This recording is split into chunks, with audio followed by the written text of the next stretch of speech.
Bene, bene. Ecco, sono le 16:10, direi che possiamo iniziare. Ricordo agli ospiti, non ai relatori, di disattivare il microfono in modo che non ci siano interferenze.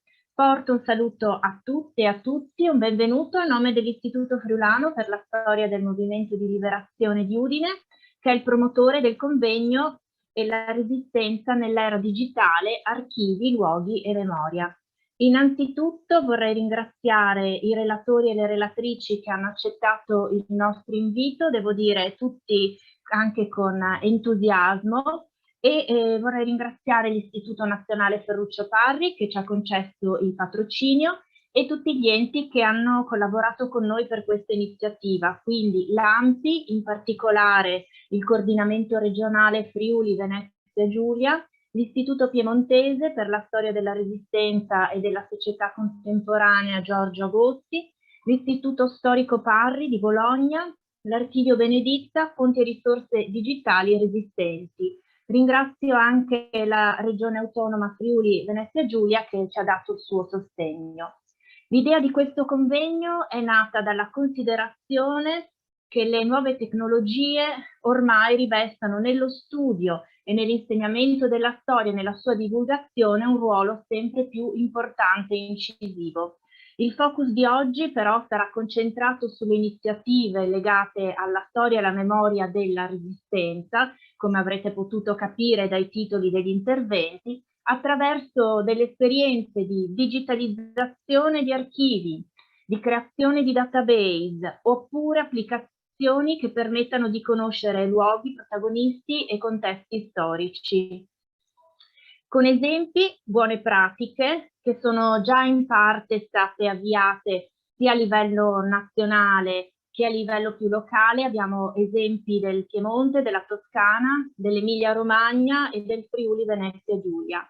E mi auguro che questo convegno possa essere fonte di ispirazione per chi ancora non ha avviato queste nuove pratiche e anche fonte di ispirazione per chi le ha già avviate per accogliere suggerimenti e proposte che arrivano da altri enti e da altri storici, studiosi, appassionati che hanno avviato questo processo di digitalizzazione e di divulgazione ad ampio spettro della memoria della Resistenza. Non voglio portare via altro tempo ed entriamo subito nel vivo del convegno con la nostra prima ospite, che saluto e ringrazio, che è Laura Gnocchi, giornalista che ha diretto varie testate, tra cui il Venerdì di Repubblica, e assieme a Gad Lerner ha curato il portale noipartigiani.it, il memoriale della Resistenza, insieme all'Ampi Nazionale che ora detiene il portale. Raccoglie oltre 500 testimonianze audio-video di partigiani e di partigiane, alcune delle quali sono state anche pubblicate da Feltrinelli nel 2020 in un volume che ha lo stesso nome del portale ed è stato definito uno straordinario romanzo collettivo ed è effettivamente una narrazione in prima persona di uomini e donne che hanno vissuto la Resistenza e la raccontano secondo i loro ricordi, anche imperfetti, ma così è la memoria e questo è il bello anche della memoria ed è questo il materiale su cui poi gli storici possono lavorare, anche integrandolo, eventualmente correggendo quelle memorie che nel tempo si sono via via un po' indebolite. Nel 2021 poi è stata pubblicata una versione per studenti e studentesse delle secondarie di primo grado con Noi ragazzi della libertà, i partigiani raccontano, un altro volume che credo che le scuole e gli insegnanti debbano prendere in considerazione per fare degli approfondimenti non solo sulla storia della Resistenza, ma anche sull'utilità della raccolta della memoria e delle testimonianze orali. Lascio dopo questa breve presentazione la parola a Laura Gnocchi per il primo intervento che ha il titolo Immagini, voci, sentimenti, la Resistenza raccontata in prima persona. Grazie ancora. Buongiorno a tutti e tutte, vi ringrazio molto per questo invito e vi spiego brevemente che cosa abbiamo fatto. Io sono una giornalista, Gad è un giornalista e quindi il nostro approccio, vorrei, come dire, precisarlo da subito, è un approccio giornalistico, è sicuramente anche un approccio militante, sentimentale, da attivisti, ma non è certamente un approccio da storici. Nel 2019 ci è venuta questa idea di raccogliere le testimonianze di partigiani e partigiane viventi, una specie di ultimo appello, perché l'età è quella che è, e quindi abbiamo cominciato a fare interviste un po' in tutta Italia, e le abbiamo raccolte in questo portale che si chiama Noi Partigiani, Memoriale della Resistenza Italiana, che raccoglie queste interviste. Ora, il criterio che ci siamo dati noi è un criterio, diciamo così, non per gerarchia, e infatti anche in questo portale non c'è una gerarchia, certamente ci sono persone che hanno fatto di più, persone che hanno fatto di meno, abbiamo intervistato anche qualcuno che è stato comandante, ma in realtà sono tutte persone che raccontano la loro esperienza, ed essendo un'esperienza, una testimonianza orale, come tale noi l'abbiamo raccolta, non l'abbiamo, diciamo così, non l'abbiamo verificata, è una testimonianza emotiva, con tutte le imperfezioni, come diceva giustamente Monica, con tutte le imperfezioni che ci sono nel ricordo di persone che vanno dai 90 ai 100, abbiamo intervistato anche persone di 102, 103 anni, quello che è venuto fuori è un grande affresco, soprattutto emotivo. Perché la cosa che ha colpito me e molti di quelli che hanno fatto l'intervista è l'assoluta mancanza di retorica che esce da queste testimonianze. È vero che chi racconta ancora adesso la propria esperienza, ai tempi era molto giovane, era gente che aveva dai 14, 15, 16, massimo 18 anni, e quindi racconta come dire, solo una parte della resistenza, una visione della resistenza, delle emozioni che erano emozioni di ragazzi. Non per questo sono meno interessanti. Come dico, sono più interessanti da un punto di vista emotivo che storico, perché storicamente il nostro è una fonte che va naturalmente contestualizzata, che va anche mediata. Io dico che l'uso che se ne potrebbe fare, per esempio nelle scuole, non è un uso prendete, cliccate, guardate, ma è un uso che va accompagnato, perché, ripeto, a volte ci sono imprecisioni, a volte ci sono, come dire, anche interpretazioni soggettive, però la grande cosa che il portale offre è proprio l'emozione. Vedere questi volti, vedere la commozione che hanno, la commozione anche di chi intervista, perché spesso è successo questo, vedere anche da un certo punto di vista la spavalderia con cui rispondono sul fatto quasi tutti di non aver avuto paura, oppure il dolore nel ricordare le cose che hanno vissuto, che hanno passato. Quindi io credo che in questo senso il mezzo internet fornisca, e quindi il mezzo video, la video intervista fornisca una possibilità di empatia con le cose raccontate molto alta e molto notevole. Diciamo così, è stato chiamato il Memoriale della Resistenza Italiana, non pensiamo, non siamo così ingenui da dire che la Resistenza può essere rappresentata dalla classe del 26 e dintorni, quindi in teoria adesso ci dovrebbe essere un'implementazione, c'è ancora una corsa contro il tempo, perché il Covid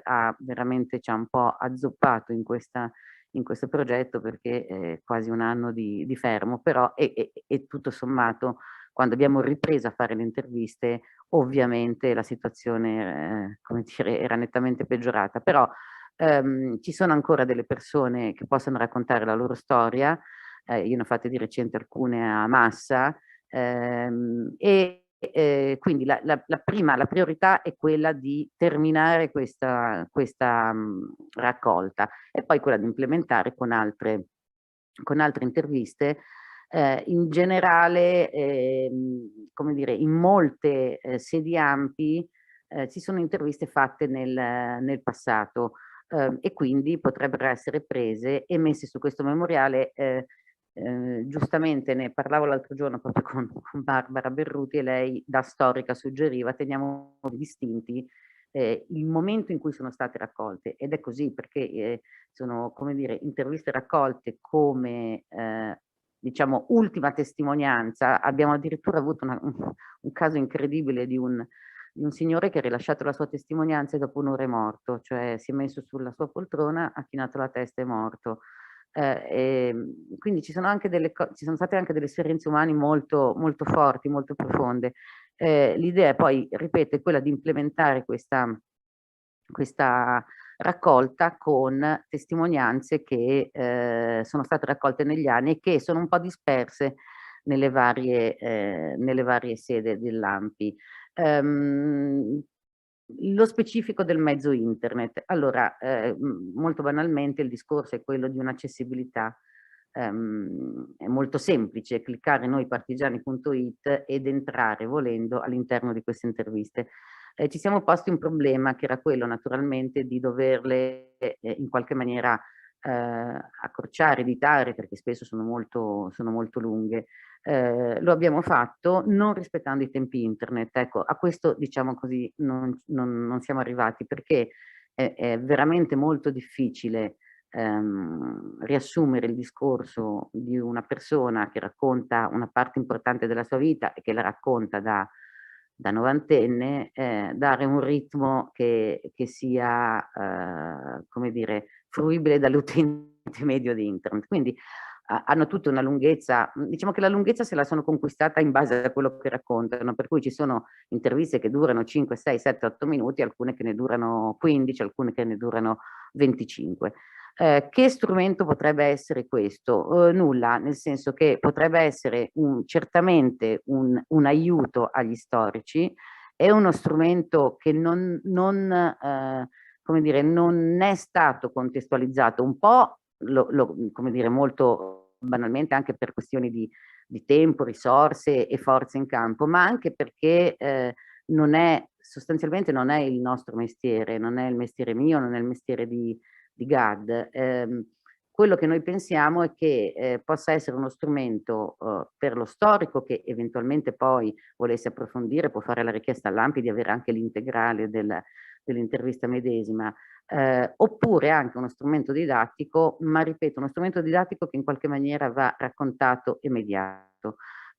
Io credo che quello che può fare questo memoriale è quello di restituire in qualsiasi momento a chi ci si collega una grandissima umanità.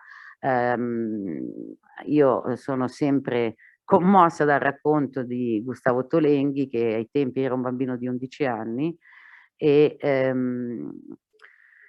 sfollato con il padre, che era una famiglia di origine ebraica, quindi padre, madre e Gustavo sfollano nel Monferrato e a un certo punto il padre una sera li siede e dice bisogna dividersi perché se no se ci prendono ci uccidono tutti insieme. Quindi il padre torna a Torino, lavora per il CLN, la madre va con una brigata partigiana e Gustavo viene affidato ad una terza brigata partigiana e sta per un anno a fare un po' di vedetta e staffetta su insaputa, gli mettevano i messaggi nel doppio fondo degli zoccoli, aveva una piccola pistolina che conserva ancora.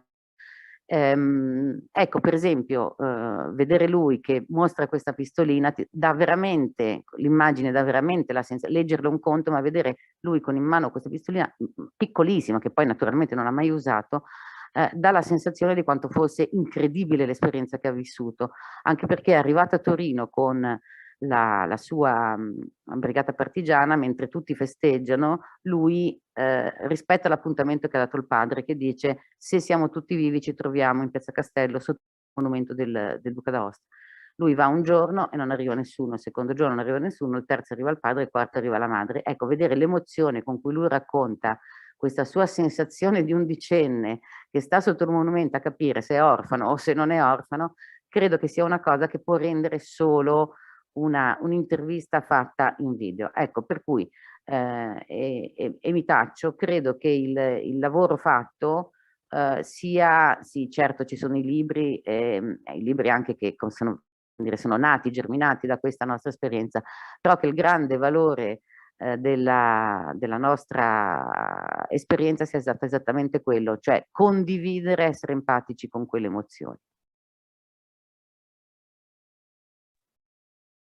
Grazie mille a Laura per aver testimoniato sulla raccolta di testimonianze e di come spesso anche il lavoro dello storico è supportato da empatia, non solo quello dei giornalisti. Quando ci si trova di fronte a persone che raccontano e si emozionano nel racconto della propria vita, è difficile rimanere senza sentimenti. Io vorrei leggere tra l'altro un messaggio che è arrivato in chat da una docente. Alice, buongiorno. L'utilizzo delle testimonianze in ambito scolastico è stato per me utilissimo per catturare l'attenzione dei studenti che si sentono coinvolte e coinvolti, in alcuni casi si medesimano. Come punto di partenza è molto prezioso e da insegnante vi ringrazio molto. Ecco, direi che la raccolta di testimonianze è importante anche per questo, perché in futuro non ci saranno più, non potranno più essere presenti come ospiti nelle scuole, per cui la loro voce, i loro sguardi, le loro parole possono essere comunicate, fatte vedere agli studenti e alle studentesse proprio grazie a registrazioni come queste, che andranno poi contestualizzati in un ambito storico, un approfondimento e quello insomma che il docente riterrà utile per approfondire non solo la resistenza, ma si possono fare anche ricerche di carattere sociale o di altro tipo con Scusa Monica, posso dire una sì. cosa? Ci tenevo a dire che la raccolta di queste testimonianze non è solo un mezzo per arrivare a un fine, che è quello è anche un omaggio, un grande omaggio che noi abbiamo pensato di fare, ecco, cioè è anche proprio, come dire, è per loro, è come se fosse una forma di ringraziamento verso quello che hanno fatto, poco, tanto, non ha importanza. Chi ha rischiato almeno una volta la vita per la resistenza e per la libertà merita comunque di lasciare la sua testimonianza.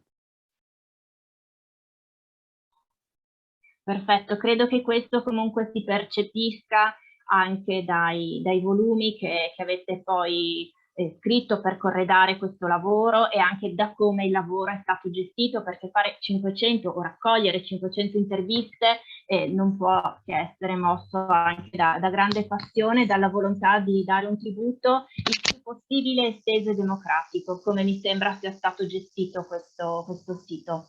Quindi veramente grazie per questo lavoro. Passo ora alla nostra seconda ospite e relatrice, già citata da Laura Gnocchi, Barbara Berruti, che dal 1997 è ricercatrice all'Istituto Piemontese per la storia della Resistenza e della società contemporanea Giorgio Agosti. Si è occupata di deportazione, resistenza, si è occupata di approfondire la memoria del territorio, ha svolto e svolge l'importante lavoro di riordino e di valorizzazione degli archivi e dal 2012, tra l'altro, ricopre anche il ruolo di vice direttrice dell'Istituto di Torino.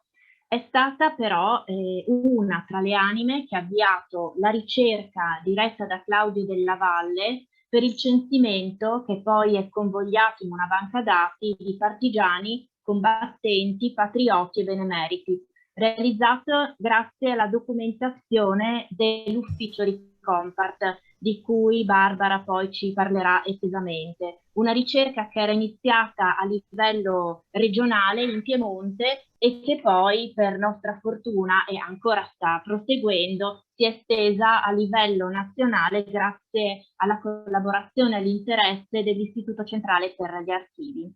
Lascio la parola quindi a Barbara Berruti e la ringrazio per essere con noi. Grazie mille a te Monica, io provo a condividere lo schermo così per farvi vedere anche delle cose. Se per qualche ragione non vedete o le cose non funzionano ditemelo, perché io non vi vedo più, vedo solo più il mio schermo. Per ora si vede e si sente bene, grazie Barbara. Benissimo, e cerco anche di stare nel tempo che mi hai dato, se esagero dimmelo. Allora, voi sapete che dal 2017 è in corso questa costruzione di un portale che si chiama appunto Portale Nazionale dei Partigiani d'Italia, che ha lo scopo di raccogliere i nomi di tutti i partigiani e le partigiane che a partire dal 1945 hanno fatto richiesta per ottenere il riconoscimento. Ovviamente questo portale è l'esito di un percorso molto lungo, ne accennavi anche tu prima, Monica, che forse merita qualche considerazione preliminare. Innanzitutto l'obiettivo è quello di restituire chi fossero e quanti fossero quelli e quelle che hanno fatto la resistenza, no? Il problema dei numeri della resistenza è un problema ancora molto è ancora non risolto, no? Chiara Colombini, che ha recentemente pubblicato il volume Anche i partigiani però, e che diciamo ha restituito, diciamo ha lavorato molto sui numeri, appunto ci dice che forse più che dire quanti bisognerebbe dire anche quando e dove, perché ovviamente in quei 20 mesi ci sono dei momenti in cui c'è una grande affluenza nelle bande partigiane, momenti invece in cui questo non avviene, momenti in cui una parte d'Italia è già liberata e l'altra è ancora in guerra. E quindi diventa molto difficile anche restituire questo quadro che è molto mutevole, no?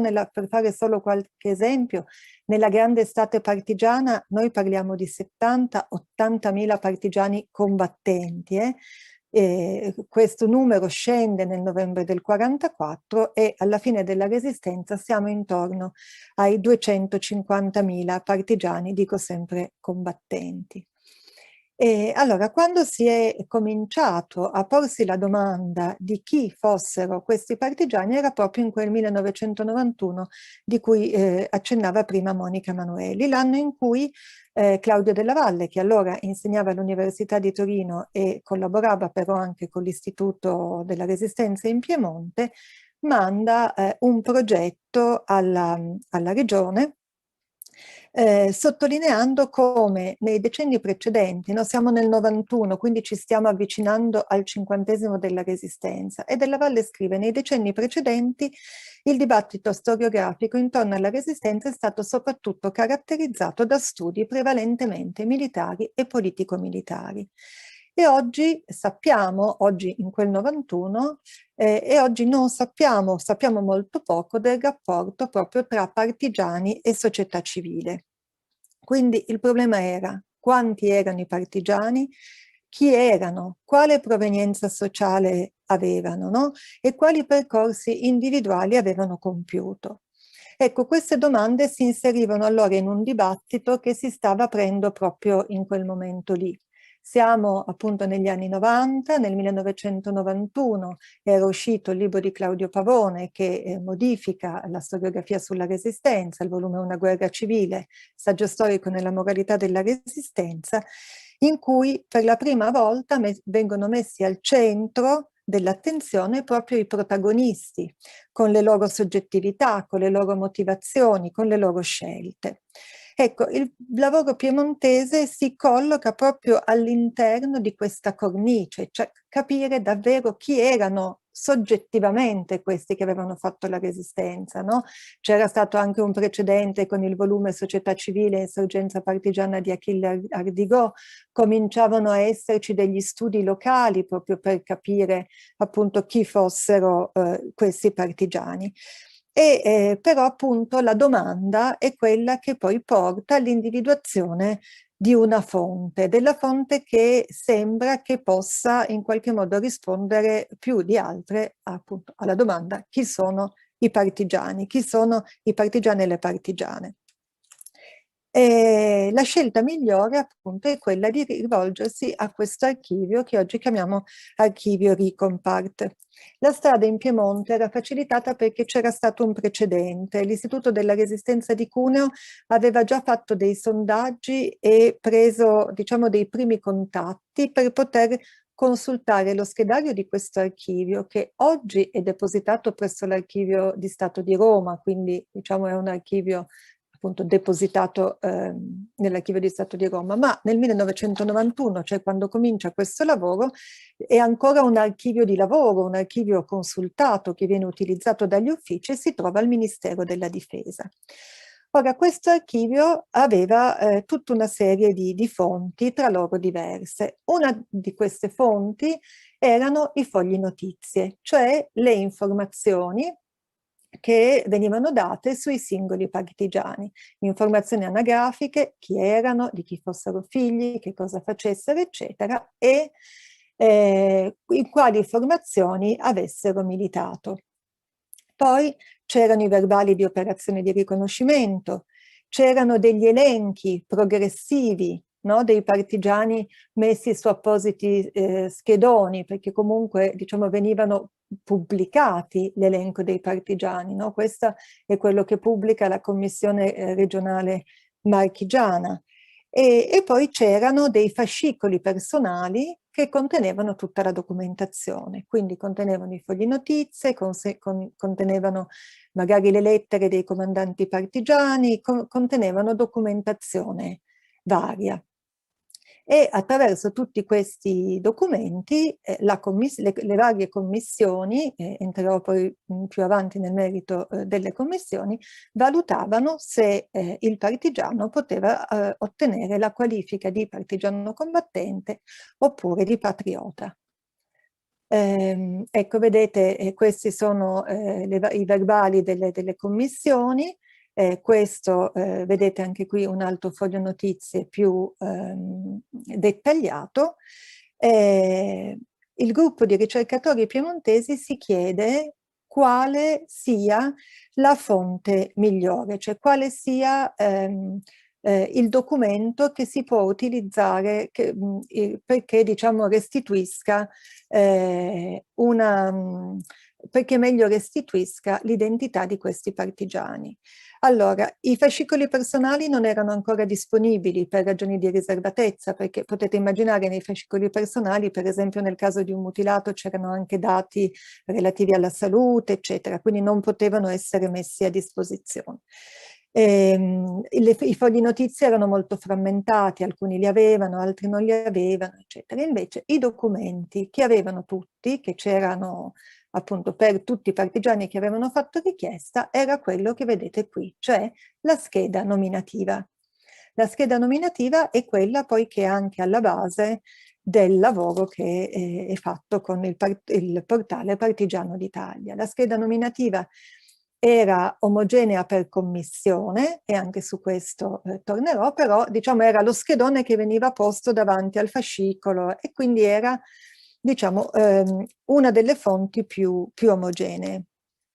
Allora in quel momento lì, negli anni 90, l'obiettivo all'inizio non era tanto schedare una fonte archivistica, ma davvero capire chi, quanti e da dove venissero i partigiani piemontesi, no? Vi faccio vedere ancora questo schedone. Avete visto, prima ho scelto la scheda di una donna che, se vedete, è una ragazza molto giovane perché è una donna del 25, che era una studentessa, che ha una licenza liceale e che è riconosciuta partigiana combattente come staffetta.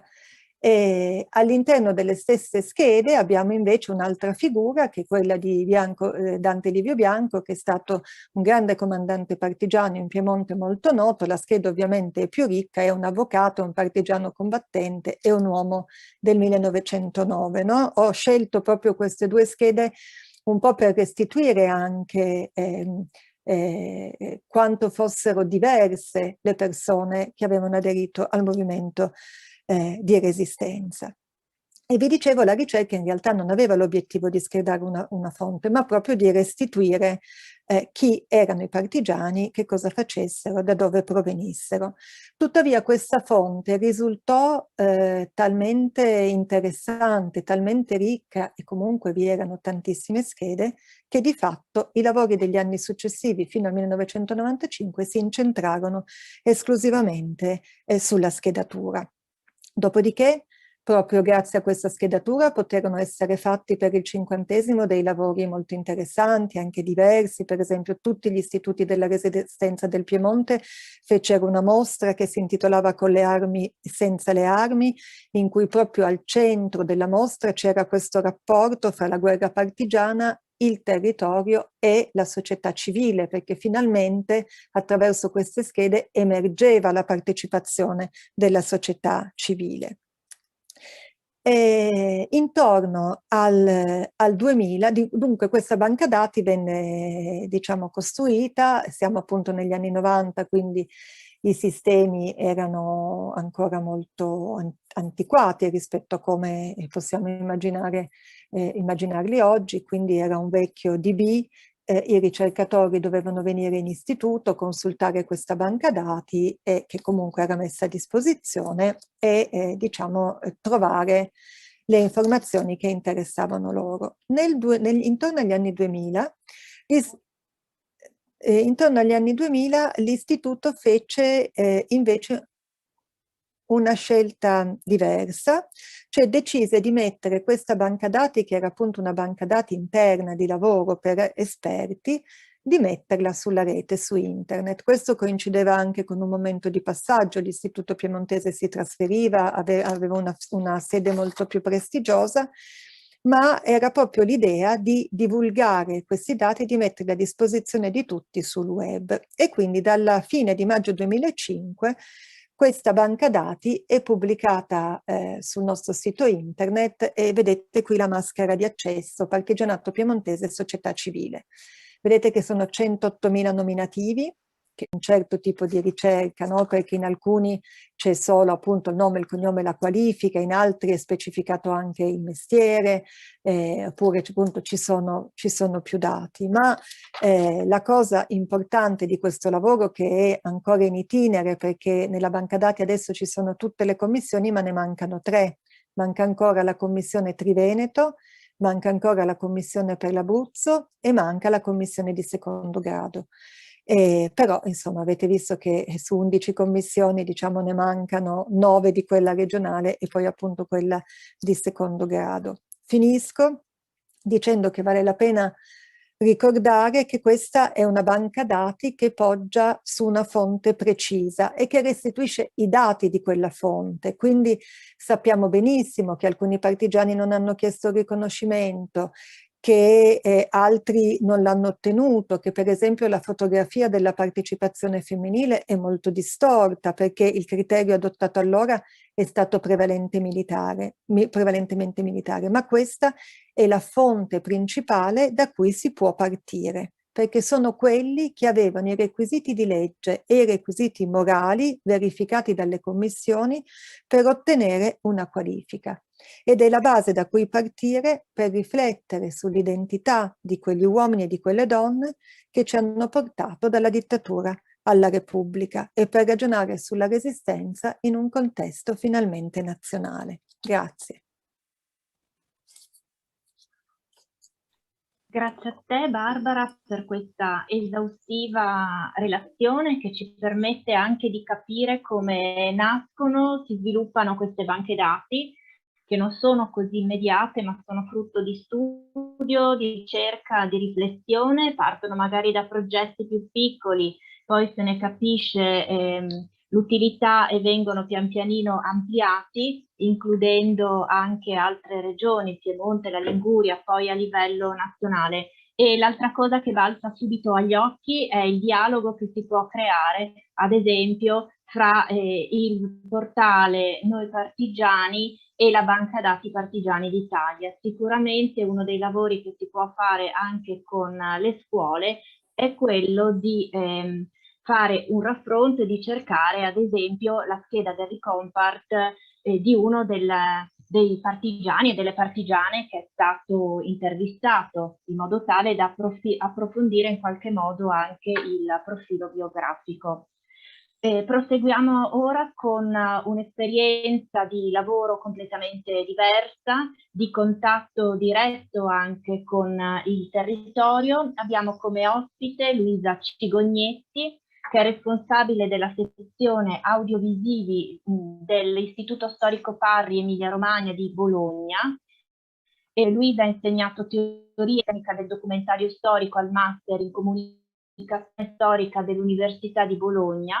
Ha all'attivo numerose pubblicazioni legate soprattutto al rapporto tra i media, la storia e l'era digitale, e oggi presenterà il progetto Resistenza Mappe, un portale che è nato in occasione del 70° anniversario della Liberazione per valorizzare gli itinerari turistici e culturali in Emilia-Romagna, pensati e realizzati da un lavoro collettivo di tutti gli istituti storici dell'Emilia-Romagna, in cui Bologna ha fatto il capofila. Lascio quindi la parola a Luisa Cigognetti perché ci racconti questa esperienza, che poi continua ad essere implementata e che può essere usata, diciamo, da tutti per conoscere anche l'Emilia-Romagna attraverso le pagine e le voci della Resistenza.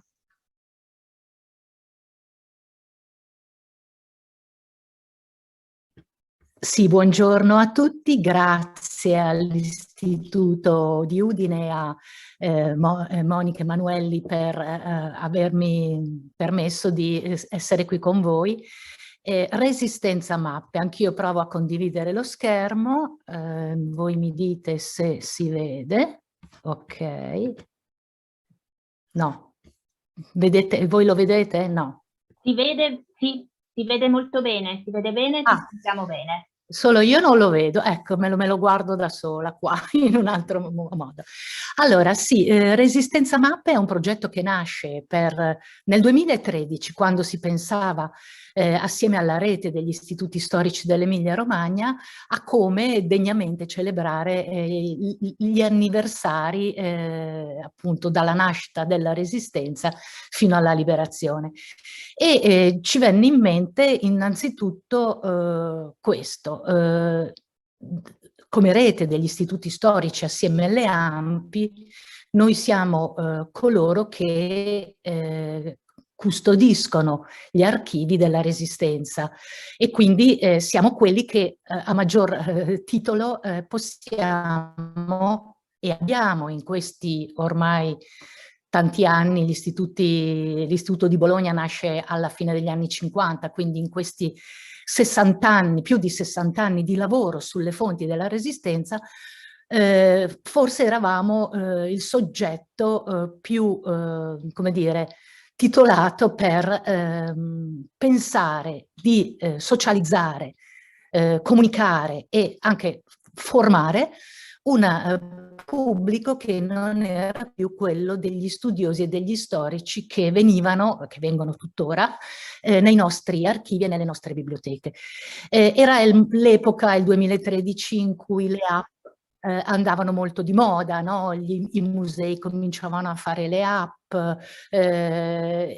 c'era un grande successo e francamente ci siamo consultati e abbiamo detto: ma perché noi, che siamo coloro che per 50-60 anni abbiamo studiato queste cose, non ci mettiamo in gioco e proviamo a lavorare su e appunto a mettere in rete, sia in senso web, sia in senso un lavoro di rete tra di noi, queste esperienze. E nasce Resistenza Mappe. Resistenza Mappe nasce appunto come collana di app, cioè ogni città, ogni provincia costruisce la sua app, ma come la costruisce? Innanzitutto con un lavoro di squadra. Non è che abbiamo detto: ok, tu Rimini fatti la tua, tu Ferrara fatti la tua, ma le abbiamo tutte costruite insieme, innanzitutto dandoci dei criteri, ad esempio sui percorsi. Si tratta di un minimo di 3, un massimo di 6 percorsi, di cui ogni app è composta, cittadini, perché sono pensati all'inizio, poi vi racconto come è andata avanti, sono pensati come percorsi cittadini geolocalizzati, in cui chiunque con uno smartphone o un tablet può passeggiare andiamo a vederne uno, così non parlo solo. Ecco, i percorsi cittadini per esempio Bologna ha 5 percorsi: i 20 mesi della resistenza, la resistenza, i bombardamenti, il tema della persecuzione anti-ebraica. Ferrara ne ha 3, cioè ciascuno ha lavorato su tematiche comuni, ma anche con le forze che a volte non sono omogenee in tutti gli istituti. E vi dicevo, per esempio, clicchiamo nel percorso della resistenza a Bologna, sono percorsi pensati per fare a piedi, e da un inizio a una fine, e ciascuna tappa, per esempio, ha quando si arriva in quel posto, si apre la scheda con la storia di quel luogo, e ecco, è anche una cosa molto importante, e questo è uno dei motivi per cui abbiamo pensato Resistenza Mappe anche come un archivio vivo, cioè tutti noi, istituti, avevamo una banca dati di videointerviste a partigiani, una banca dati di fotografie, una banca dati di tanti altri documenti, e abbiamo pensato che in una logica strettamente multimediale questi dovevano essere i documenti principali utili da socializzare. Per esempio, in questo luogo che è il carcere di Piazza San Giovanni in Monte, tra l'altro dove ora c'è il Dipartimento di Storia dell'Università di Bologna, giusto una curiosità, noi abbiamo inserito il video di William Michelini, che era il partigiano che guidò l'assalto a quel carcere, e che quindi qui è possibile vedere, e ovviamente questo può essere una forma attrattiva molto importante per poi andare alla banca dati delle videointerviste che abbiamo raccolto e che tutti gli istituti hanno raccolto. Può esserci anche una galleria fotografica invece che vediamo se qui c'è, la battaglia dell'università, ecco un altro luogo importante. E c'è qui, ecco, sotto non c'è il filmato, ma c'è una galleria fotografica con Maria Bastia, che era uno dei partecipanti, e la lapide in via San Giacomo, dove appunto si è svolta la cosa. A volte in questi percorsi a piedi ci sono però dei luoghi fuori percorso, perché sono non troppo vicini da fare a piedi, ma sono fondamentali. Per esempio qua, sulla Resistenza a Bologna, c'è una scheda sul monumento alla partigiana, che è uno dei pochi monumenti in Italia dedicato alle partigiane donne. Ecco, e quindi ci era sembrato utilissimo almeno segnalarlo. Ecco, quindi questo è stato il primo output, diciamo così, che Resistenza Mappe ha avuto.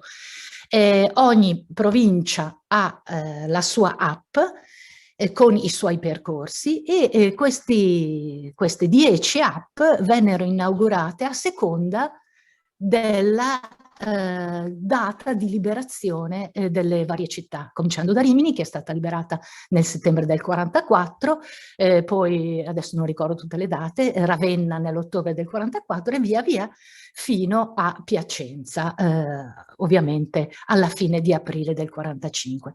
La cosa fondamentale, oltre al fatto di socializzare in modo nuovo archivi e competenze che noi abbiamo al nostro interno, è stata quella, come dicevo, del lavoro di squadra. E questo ci ha permesso di consolidare fortemente la rete degli istituti, perché appunto non è stato una cosa in cui ogni istituto ha fatto la sua app e poi ce le siamo riviste alla fine, ma davvero è stato un percorso in cui ci siamo integrati, e davvero una sinergia, un vero progetto di rete, come ci sforziamo di fare. A volte insomma, non è semplice, come tutti noi sappiamo. Ecco, poi Resistenza Mappe è cambiata, si è allargata. Infatti il bello di questo progetto, insomma, una delle caratteristiche di questo progetto è che appunto è flessibile.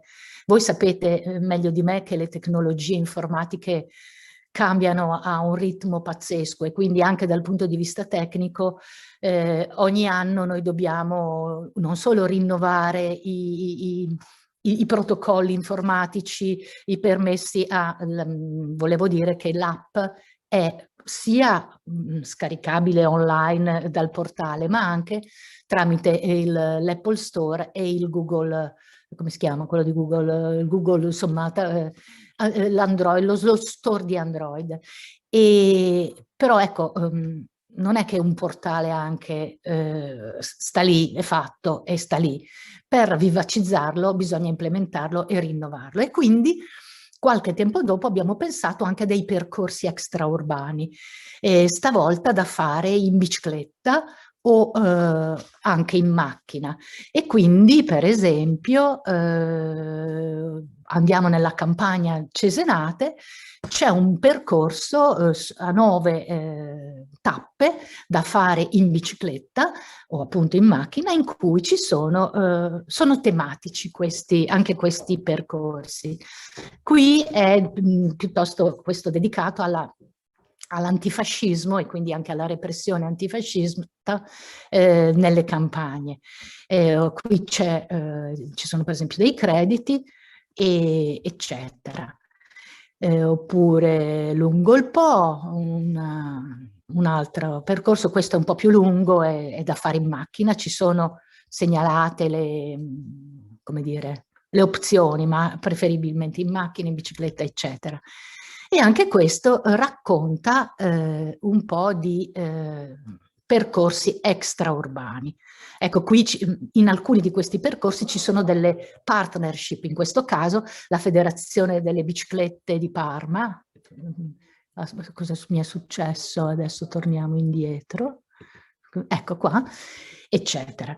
Ma poi con l'andare del tempo abbiamo pensato di aggiungere altre cose importanti, e in particolare andiamo su questo, i percorsi regionali. In Emilia-Romagna la resistenza ha assunto forme diversissime. Penso al Piemonte, per dire, e penso alla resistenza come a un fatto di montagna, ma è quella di cui il nostro immaginario fa più immediatamente riferimento, no? La montagna, sui monti, eccetera. In Emilia-Romagna la resistenza non è stata, anzi soprattutto non è stata resistenza di montagna, ma è stata resistenza di pianura e anche resistenza sul mare, sulla costa. Questo è come dire, non soltanto una precisazione doverosa per chi, come magari degli studenti non hanno studiato la resistenza, ma anche per gli storici, anche per chi vuole studiare quelle che sono state le caratteristiche della resistenza, perché la resistenza in pianura ha avuto delle caratteristiche tipologiche, anche di tipo di guerriglia, molto diverse da quelle di montagna. Per esempio, il rapporto con i contadini era essenziale, perché i partigiani non avevano dove nascondersi, non avevano i boschi dove nascondersi, quindi si nascondevano nelle case rurali, nelle case dei contadini. Questo succedeva dappertutto, ma in Emilia-Romagna era particolarmente stretto, e alcune stragi, alcuni eccidi di civili dell'Emilia-Romagna dimostrano del fatto di questo, come dire, legame assolutamente essenziale affinché la resistenza si potesse diciamo così, esprimere. Stessa cosa la resistenza lungo la costa. Ecco, anche in questo caso, per esempio, penso a Comacchio nel Ferrarese o alle Saline di Cervia, luoghi strategici per le battaglie, per importanti battaglie partigiane che portarono poi alla liberazione della zona costiera dell'Emilia-Romagna. E questi, come dire, itinerari, che chiamiamoli più, sono dei luoghi geotaggati, geolocalizzati, attraverso i quali ovviamente in macchina si tratta di percorsi che riguardano a volte anche non centinaia, ma insomma decine e decine di chilometri. È possibile ritrovare punti strategici in cui appunto ci sono, ecco, per esempio Comacchio, la resistenza sulle valli di Ecomacchio. Molti di noi ricorderanno il film, uno degli episodi del film Paesà di Roberto Rossellini, che racconta proprio la resistenza nelle valli e le battaglie sulla costa. Ecco, oppure per esempio, che per chi volesse fare turismo storico, in questo caso trekking extraurbano, in queste zone i bunker nella costa ravennati sono ancora oggi molto restaurati e molto interessanti. Ci sono delle visite, ecco, c'è questa associazione dei bunker tour di Ravenna. Qui c'è un problema di aggiornamento. Stiamo trasferendo il sito di Resistenza Mappe su un nuovo server, ecco, e quindi l'aggiornamento informatico non mi fa vedere qui una mappa dei bunker tour di Ravenna. Comunque, ecco, questa è un'altra delle possibilità che questo nostro progetto ci può dare. E quindi questa riflessione importante sulle specificità della resistenza appunto in Emilia-Romagna. Poi, man mano, come vi dicevo, il progetto, anche se faticoso, non è sempre facile, come sapete è anche costoso lavorare con l'informatica e con le digitalizzazioni, quindi noi abbiamo il supporto della Regione Emilia-Romagna per questi progetti di rete, però insomma non è sempre facile avere, come dire, stare sul pezzo dal punto di vista del budget. Comunque abbiamo fatto una cosa per raccogliere anche lavori di altri nostri vicini, diciamo così, o comuni. Per esempio, ecco, qui vado giù, Modena ha fatto un percorso che noi abbiamo inserito. Fantastico, la stanno ricaricando. Mi scuso davvero, in questi giorni abbiamo la migrazione dei dati. Vediamo se Soliera riusciamo a vederla. Ecco, sì, Soliera è un comune in provincia di Modena che ha deciso di, utilizzando la griglia di Resistenza Mappa, di fare dei percorsi che noi abbiamo accolto. Qui invece non si vede la mappa. No, eccola qua. No, abbiamo accolto nel sito e quindi è esattamente uguale. C'è il percorso geotaggato, si parte dal municipio e si fanno i vari percorsi, diciamo così.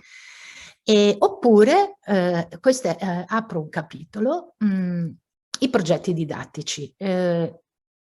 Molti insegnanti hanno lavorato e lavorano a scuola con Resistenza Mappe, ma abbiamo accolto anche progetti di docenti che hanno fatto a partire da Resistenza Mappe il loro progetto, un nuovo progetto. Per esempio, questa scuola di Bologna che con i suoi alunni ha fatto un percorso partendo dai nomi delle vie. Questa scuola è vicino a una serie di vie in cui che sono intitolate a partigiane e partigiani, e attraverso questo lavoro hanno appunto il quartiere Porto e Saragozza, hanno fatto anche un video lavorando appunto su queste cose. Resistenza Mappe è anche un serbatoio di documenti, di biografie, di filmografia e di un glossario, per esempio, un dizionario biografico online e un glossario principale per soprattutto appunto chi non familiarizza con queste cose. C'è anche, ma vi anticipo, non funziona proprio per questo motivo di passaggio di consegne, una cronologia che raccoglie gli avvenimenti salienti dell'antifascismo e della resistenza in Emilia-Romagna e che appunto fra qualche giorno potrete, se vorrete, andare a visitare. E oggi la sfida è quella di pensare come implementarlo oltre che dall'aggiornamento informatico, ma anche con nuovi contenuti. Sicuramente ci saranno dei nuovi contenuti e di solito noi li inauguriamo il 25 aprile di ogni anno, giusto per rinfrescare un po' il sito e il portale.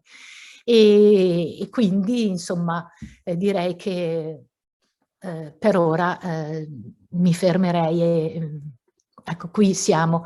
Ecco, no, l'ultima cosa è che davvero è stato un lavoro di squadra di tutti gli istituti della rete e ha rappresentato davvero un modo virtuoso di lavorare insieme.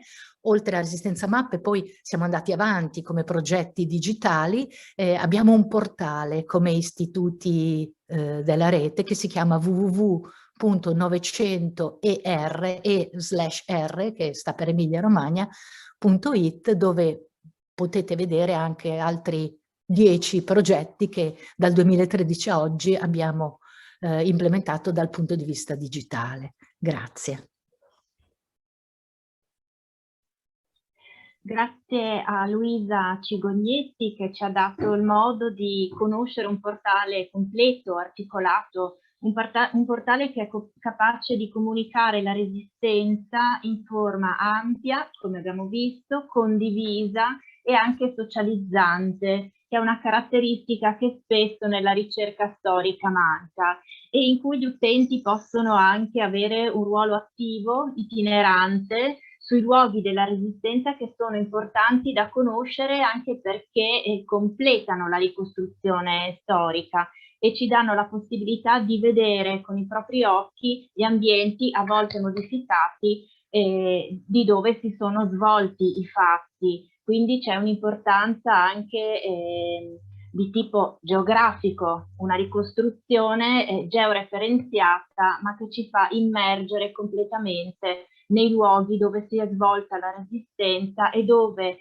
le persone che nel portale sono semplici biografie hanno vissuto i propri giorni dal 43 al 45. Proseguiamo ora con il prossimo ospite, Giovanni Baldini, che è un matematico che si occupa anche di analisi dei dati, ma anche di informatica e di storia. E tra le sue ricerche è degna di nota quella forse più conosciuta sull'estrema destra italiana attraverso un'analisi della loro presenza nei social e nel web, una ricerca che viene conosciuta con il nome di Galassia Nera. Baldini collabora con l'ANPI Nazionale, fa parte della redazione della rivista online Patria Indipendente e sempre con l'ANPI Nazionale ha realizzato un database qualche anno fa con il censimento della documentazione prodotta dai gruppi di difesa della donna, a cui aveva partecipato un nutrito gruppo di ricercatrici e di ricercatori da tutta Italia. Nell'intervento di oggi illustrerà un altro censimento dedicato a lapidi, cippi, monumenti a ricordo della resistenza in Toscana e quindi ascoltiamo un'altra relazione che lega resistenza, territorio, geografia e luoghi. Grazie e passo la parola direttamente a Giovanni Baldini. Salve, buonasera. Grazie Monica, grazie dell'invito. Quello che vi racconto adesso è la storia di un progetto che nasce in maniera, come dire, dall'altro lato degli argomenti che trattiamo oggi, dall'altro lato dell'incontro fra tecnologia e storia. Io all'epoca, si parla di 20 anni fa, erano i primi tempi in cui ero avvicinato all'ANPI. Io venivo dal mondo dell'informatica, dei professionisti del web e di storia sapevo niente. Le prime cose che ho fatto per l'ANPI Toscana fu questo piccolo progetto, di fatto un progetto personale svolto in pubblico, sulla memoria della resistenza in Toscana. Io via via che imparavo cose nuove, ero totalmente digiuno di quella materia, come dire, prendevo degli appunti in pubblico, componendo quello che è diventato poi il sito dell'ANPI regionale Toscana nel tempo. Per, come dire, per corredare le piccole storie di singoli partigiani o di formazioni che via via redigevo, aggiungevo delle fotografie di monumenti. Ecco, in breve diventò quello il centro di gravità di quel sito web, ovvero un vero e proprio censimento di tutte le memorie di pietra che riuscivo a rintracciare in tutta la regione. Come vi ho detto inizialmente era un progetto, di fatto un piccolo progetto personale, ma immediatamente appena diventò un progetto presentato in una forma un po' più regolare e ufficiale, si aggregarono una serie di persone, di nuovo tutte persone amatori, esperti non ufficiali, che iniziarono a mandarmi fotografie, a mandarmi il punto geografico dei monumenti che trovavano. Fu come dire, una sfida anche tecnica. 20 anni fa, come potete immaginare, le tecnologie non erano quelle di oggi. E di fatto, almeno a quanto ne so, questa è la prima ricerca, il primo censimento di monumenti e luoghi della Resistenza mai fatta in Italia. Credo addirittura, non vorrei sbagliare, ma almeno nel contesto in cui ci stiamo muovendo, addirittura forse in Europa. Chiaramente cresce nel tempo e nell'arco di circa 10 anni, fino al 2012, riesce a raccogliere il punto, la trascrizione e a volte anche una serie di documentazioni correlate con alcune storie, a volte raccolte direttamente sul luogo del ritrovamento dei cippi, circa 1200, oltre 1200 monumenti, lapidi, cippi, tabernacoli, piccole croci perdute all'interno di boschi, perché in alcuni casi sono state delle vere e proprie cacce al tesoro, delle riscoperte di monumenti che erano stati andati perduti tramite l'aiuto di persone che ricordavano l'esistenza, ma che ormai da decenni erano totalmente dimenticate. Abbiamo ritrovato piccoli monumenti, a volte davvero semplicemente dei piccoli croci in ferro su una pietra con solo le iniziali dei caduti. E grazie ai documenti abbiamo trovato il nome completo. È stato davvero un lavoro di squadra. Alla fine eravamo almeno 10 le persone che con grande anche sacrificio di mezzi e tempo erano riusciti a compilare questo grosso catalogo. Abbiamo lavorato molto, ma le soddisfazioni non sono mancate. Ne dico una su tutte. Sono stato contattato da una famiglia di Siracusa che grazie al sito ha ritrovato un parente caduto nei pressi di Firenze che aveva fatto il partigiano in una brigata senese. Riconosciuto intanto grazie al nome tramite una ricerca, ma poi tramite la fotografia che era posta sul monumento. Uno di 6 partigiani che ritrovati fucilati contro un muro nel 1944, poi identificati nel 1948, ma dei quali la famiglia non aveva saputo più niente. La sorella del caduto aveva ottenuto un foglio dall'esercito e niente di più. Fortunatamente, ecco, tramite questo mezzo siamo riusciti a essere contattati da questi familiari che poi sono venuti in Toscana a presenziare alle successive commemorazioni. È una ricerca che si è fermata circa una decina di fa, nel 2012. Non è proseguita pur non essendo completa, vi ho detto 1200 monumenti censiti, ma personalmente io ho le informazioni per raggiungere almeno altri 500-600 e stimo esserci almeno altri 200-300 di cui non ho informazioni precise. Quindi ecco, sicuramente passiamo la soglia dei 2000 monumenti in regione toscana, che è una rappresentazione, se vogliamo, una rappresentazione precisa della pervasività della guerra nella nostra regione, ma io credo, in fondo, come sapete, la guerra in Toscana, almeno nel gran parte del territorio, finisce nel 1944, non arriva al 1945, quindi non oso immaginare cosa non si possa trovare nelle regioni più a nord. Quindi ecco, una pervasività che davvero emerge nel guardare la mappa e nella georeferenziazione di ogni singolo monumento, soprattutto di quelli chiaramente sono tutti importanti. Quelli che stanno, le lapidi che stanno sulle facciate dei municipi sono naturalmente importanti, sono un riconoscimento che le istituzioni fa alla storia del paese, ma ritrovare il piccolo monumento in cima all'Appennino, che si raggiunge solamente a piedi dopo un'ora di cammino, è una soddisfazione di un altro tipo. In molti casi sono stato contattato da persone amatori semplicemente del trekking, che mi hanno mandato foto e trascrizioni, che mi hanno semplicemente segnalato per dirmi guarda lì ce n'è un altro, andate a cercarlo.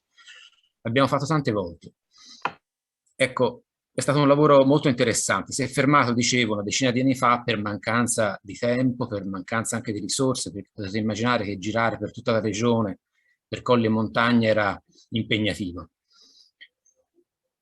L'ambizione adesso è di riprendere in mano, io segretamente ho ripreso in mano i dati, li ho ripuliti, perché naturalmente 20 anni fa non avevamo tutti in tasca come adesso uno strumento che ci permette di dare punto GPS ovunque noi siamo. Lo facevo attraverso le carte, quindi era un lavoro, come dire, davvero approssimativo. Ho revisionato i monumenti, li ho ripuliti, li ho dato una nuova classificazione e credo di essere pronto a breve, tra qualche mese, di dare una nuova veste grafica, di ricominciare a lavorare su questo. Nel frattempo ho rinvenuto un'altra centinaia, 150 monumenti, in più c'è stato tutta quella ventata di nuovi monumenti, le pietre d'inciampo che fino a 20 anni fa non c'erano nelle nostre città. Insomma, ecco, è un lavoro che secondo me è da riprendere in mano ed è una cosa che farò. L'idea, secondo me, è di allargare la visione dal regionale al nazionale, perché è, come dire, un monumento in un bosco è quel punto rosso che collega lo spazio e il tempo. Un tempo remoto, ma lo spazio è ancora visibile. Come dicevo, i monumenti che stanno sulle facciate dei municipi sono una cosa, ma vedere, camminare in un bosco e trovare lì un pezzo di storia fa un'altra impressione. Dare anche, come dire, adesso le risorse online sono davvero tante, ci sono, che so, oltre a quelle già citate, mi vengono in mente le stragi nazifasciste che sono state catalogate a migliaia, ci sono le lettere dei condannati a morte, ci sono tutta una serie di risorse online che possono essere collegate, ritrovate e collegate ai monumenti.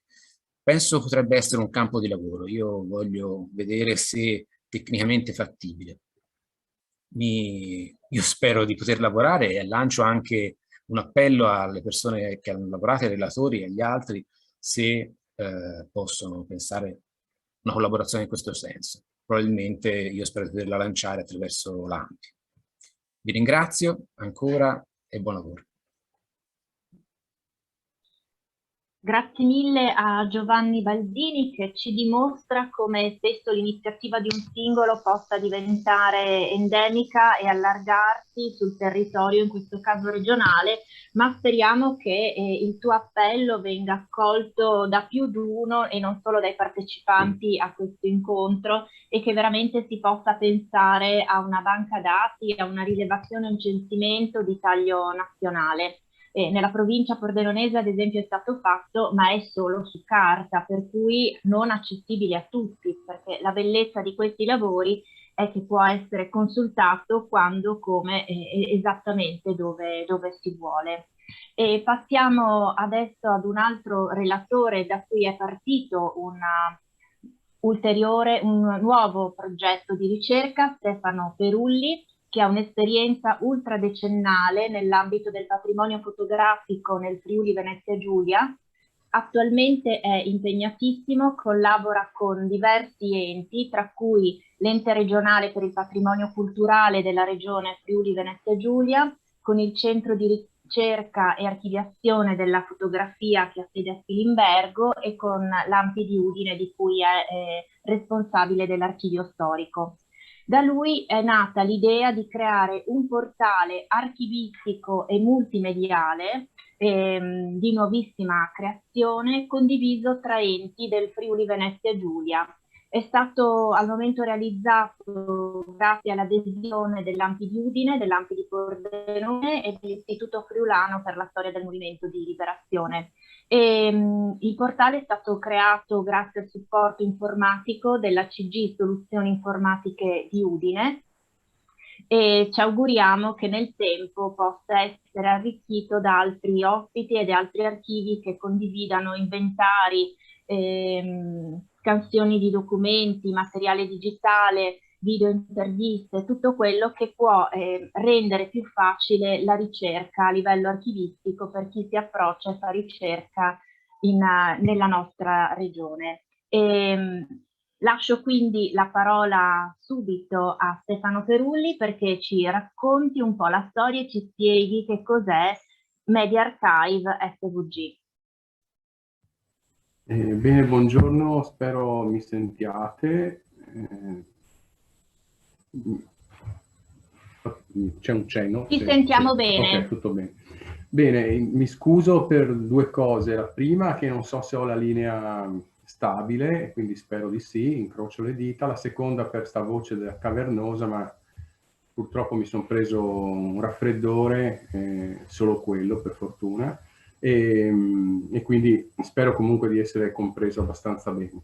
Intanto ringrazio Monica Emanuelli, che è stata molto modesta nella presentazione di questo lavoro che è partito un paio d'anni fa su mia idea, ma a cui ha collaborato in modo attivo e fattivo anche Monica, per cui diciamo che è un progetto come me, di quelli che piacciono a me, il più condiviso possibile. L'idea nasce appunto dalla volontà di condividere il più possibile tutta una serie di informazioni che in una piccola città come Udine erano relegate ad ogni archivio, diciamo, di ogni istituzione aveva le proprie informazioni.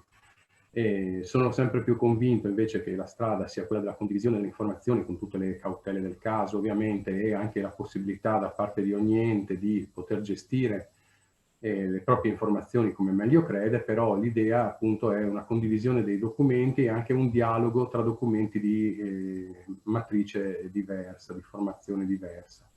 Ormai l'informatica ci consente questo, per fortuna, e quindi diciamo ho detto perché non provare a mettere insieme diverse realtà che operano più o meno nello stesso settore e anche avere l'ambizione di includere poi delle realtà abbastanza affini al mondo resistenziale che possono essere ad esempio tutti gli archivi relativi al mondo del lavoro, anche successivi ovviamente alla fine della Seconda Guerra Mondiale. Quindi l'idea, non so, il mondo dei sindacati, ad esempio qui purtroppo una parte dell'archivio della CGIL è stato buttato via perché non c'era spazio. Allora l'obiettivo è quello di salvare il più possibile questa grande memoria documentale, storica, fotografica, audiovisiva e metterla insieme in un portale che in qualche modo riesca a far dialogare le varie realtà, le varie istituzioni. Adesso se riesco a condividere lo schermo vi faccio vedere almeno la pagina iniziale, che dovrebbe essere questa. Ecco. E spero la vediate. Si vede bene, si vede, okay. Grazie.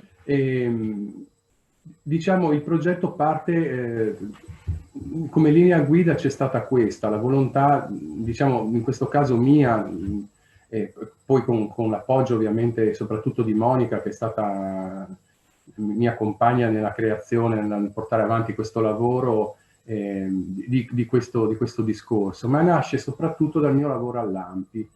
Perché dico questo? Perché l'archivio storico dell'ANPI di Udine è un archivio che è stato costituito in gran parte grazie alla volontà diciamo, di un presidente dell'ANPI di Udine storico che è stato Federico Vincenti, che in anni diciamo, in cui non c'era ancora questa grande attenzione alla conservazione dei documenti, invece si è premurato di conservare una grandissima mole di documentazione di tipo storico.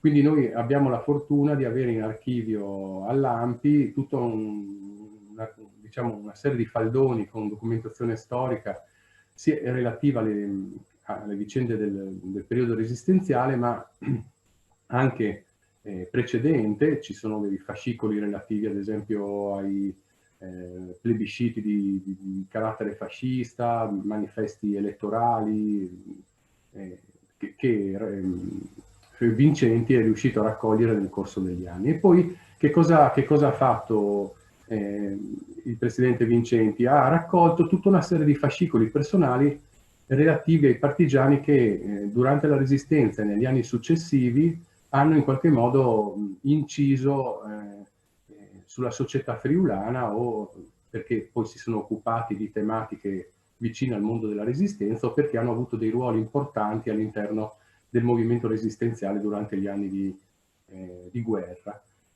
E quindi diciamo che una delle funzioni dell'ANPI è quella di rispondere, e questo è stato anche detto appunto in alcuni interventi precedenti, è anche quella di rispondere a delle richieste da parte di ricercatori che fanno delle indagini di tipo storico, ma anche di persone comuni che vogliono avere notizie relative ai propri cari, parenti. Ormai molto spesso io mi trovo a rispondere a nipoti o pronipoti di chi ha combattuto la guerra di liberazione.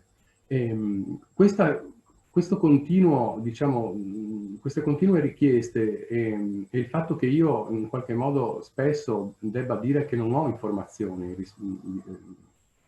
da restituire, mi ha fatto nascere un po' il desiderio e anche, non so, un senso anche tra virgolette etico di riuscire a dare voce anche alle persone che in qualche modo hanno fatto la guerra partigiana e poi sono rientrate in una vita tra virgolette ordinaria, normale. Non hanno poi proseguito negli anni immediatamente successivi al dopoguerra nell'impegno politico la loro esperienza resistenziale o nell'impegno, ad esempio, non so, nella creazione di cooperative, ma si sono ritirati da una vita normale, hanno lavorato, hanno fatto le loro vite.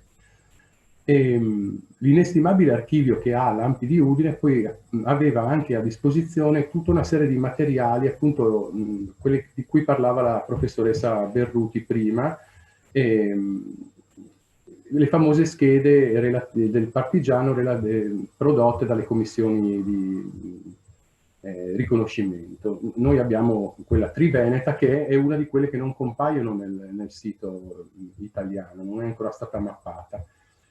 Ma che cosa, diciamo, questo materiale che io avevo a disposizione aveva due caratteristiche. Una, appunto, raccoglieva informazioni sui protagonisti meno conosciuti della guerra di resistenza in Friuli Venezia Giulia, e soprattutto in area, diciamo, delle province di Udine e Pordenone, e delle attuali province di Udine e Pordenone, e dall'altra parte il materiale che io avevo tra le mani, proprio il materiale fisico, era estremamente fragile, solamente diciamo, il conteggio, dare una consistenza a questo materiale produceva uno sgretolamento dei materiali stessi. Questi cartoncini su cui sono raccolti tutti i dati di cui ha parlato molto bene nell'intervento la professoressa Berruti sono anche molto fragili dal punto di vista della conservazione. E quindi ho proposto all'ANPI, come primo step di questa idea che stava prendendo forma, di salvaguardare per quanto possibile questi materiali, quindi ricondizionarli in contenitori adatti alla conservazione dei materiali, quindi con pH neutri, con pH neutro, e allo stesso tempo di fotoriprodurli. Abbiamo scelto la fotoriproduzione perché era il modo più veloce e anche il meno invasivo per gli stessi materiali. Quindi, tra l'altro, appunto, l'ANPI di Udine ha un numero consistente di queste schede, perché ne abbiamo circa 3500. Quindi il primo step è stato quello di fotoriprodurre, quindi acquisire in digitale le immagini, non attraverso lo scanner, ma attraverso una fotoriproduzione, fronte e retro ovviamente, ad alta definizione, e poi appunto di ricondizionare tutto il materiale. A questo punto, diciamo che quell'embrione di progetto che io avevo in mente, di far dialogare enti e realtà diverse, aveva ancora una freccia in più nell'arco. Cioè, a questo punto ho detto, ma insomma, bisogna inserire questi dati in modo tale che chiunque poi possa accedervi e possa fare le ricerche come meglio crede. Tra l'altro le schede sono molto ricche di informazioni, diventa anche una piccola caccia al tesoro, insomma, è anche in parte divertente. Si possono fare un mucchio di studi perché si capisce da dove arrivano, che tipo di istruzione hanno, quando sono entrati in contatto con le formazioni partigiane, che gradi hanno avuto all'interno delle formazioni partigiane, quali sono queste formazioni partigiane e da dove provenivano queste persone. Quindi diciamo che si possono creare poi tutta una serie di studi anche dal punto di vista, tra virgolette, sociologico, insomma, per riuscire a ricreare un po' anche l'habitat da cui provenivano tutti i protagonisti della guerra partigiana. questo diciamo è stata la spinta principale. L'altro motivo ve l'ho detto all'inizio, e quindi la volontà di mettere in rete e di andare un po' oltre gli steccati che ogni istituzione necessariamente negli anni si era creata. Friuli Venezia Giulia è una realtà molto piccola ma allo stesso tempo molto complessa, come molti di voi sanno, però non so, a me è sempre sembrato assurdo che realtà così vicine non comunicassero tra loro, e quindi ho tentato di forzare un po' la mano. Ecco, ho trovato in Monica una valida compagna di avventura, e soprattutto ho trovato nell'Ampi di Udine un ente che mi ha sempre appoggiato in tutte queste iniziative, ecco, anche dal punto di vista economico, perché poi per fare questi progetti, come è stato detto prima anche dalla rappresentante dell'Emilia Romagna, quando si inizia a parlare di informatica se ne parla tantissimo, però si parla sempre molto poco dei costi che si deve sostenere per fare questo, perché fotoriprodurre 3500 fotografie e 3500 schede fronte e retro non è una cosa che si può improvvisare, bisogna fidarsi dei professionisti, questo ha dei costi. La gestione di un sito di questa natura ha comunque dei costi, anche se la società informatica a cui ci siamo rivolti ovviamente ha tentato di venirci incontro, però anche loro hanno un'attività, quindi devono essere ovviamente retribuiti per il lavoro. Quindi diciamo che quello che adesso voi vedete qui è l'home page. Noi abbiamo fatto una presentazione del portale forse un mese fa, circa un mese e qualcosa fa. Era un progetto che era in cantiere da un po' di tempo, poi il Covid ovviamente ha rallentato tutto, è ancora un work in progress. Ci sono alcune parti che non compaiono e che voi non vedete. Ci sarà sicuramente a breve una parte relativa agli audiovisivi, perché stiamo tentando di raccogliere già da diversi anni anche tutto il materiale audiovisivo, anche molto materiale audio che deve essere riversato in formato digitale, che proviene da vecchie interviste a partigiani fatte ancora con nastri magnetici, con le audiocassette, con mezzi di fortuna, e che adesso necessariamente devono essere riversati in digitale per poter essere sia trattati dal punto di vista di post-produzione, sia poi messa a disposizione degli utenti, e poi continuando a implementare anche le sezioni che già potete vedere, con una serie di materiali nuovi. Adesso, grazie alla collaborazione di alcuni collaboratori dell'Ampi di Udine, stiamo inserendo queste famose schede del partigianato, e quindi niente, diciamo, il progetto racconta un po' quello che vi ho detto io, e la cosa interessante è appunto che la possibilità di, per adesso appunto gli enti partecipanti sono 3, come vedete, ma io confido molto che una volta che questo diciamo portale sia online, vada online come ormai da un mesetto, si invogli anche altre realtà a parteciparvi. Tra l'altro c'è una formula per cui chi partecipa paga solamente in base a quanti record inserisce, quindi è fatto in modo tale che enti piccoli e enti grandi non paghino la stessa quota di gestione del sistema, per agevolare ancora di più le persone, cioè insomma le istituzioni che non hanno grandi mezzi. E poi appunto ci sono gli archivi. Noi abbiamo scelto anche una grafica abbastanza, diciamo, non proprio formalissima, ecco, dal punto di vista della ricerca, perché l'obiettivo è quello di rendere il più interessante possibile la consultazione di questo archivio. Quindi abbiamo diviso per colori i vari tipi di documento. Vedete, ci sono i media che ancora non ci sono, poi c'è il documento che invece è in verde, e le fotografie. Per quanto riguarda le fotografie allo stato attuale sono tutto l'archivio fotografico dell'Ampi Udine che ho catalogato negli scorsi anni, che è stato tutto digitalizzato ed era già in disponibilità, e quindi è stato tutto inserito. Le foto sono tutte catalogate con i criteri, con gli standard dell'Istituto Centrale per il Catalogo della Documentazione, ovviamente mediati in base anche alla realtà in cui finiscono, però sono comunque su standard, quindi hanno comunque tutta una serie di informazioni di base indispensabili per avere gli standard.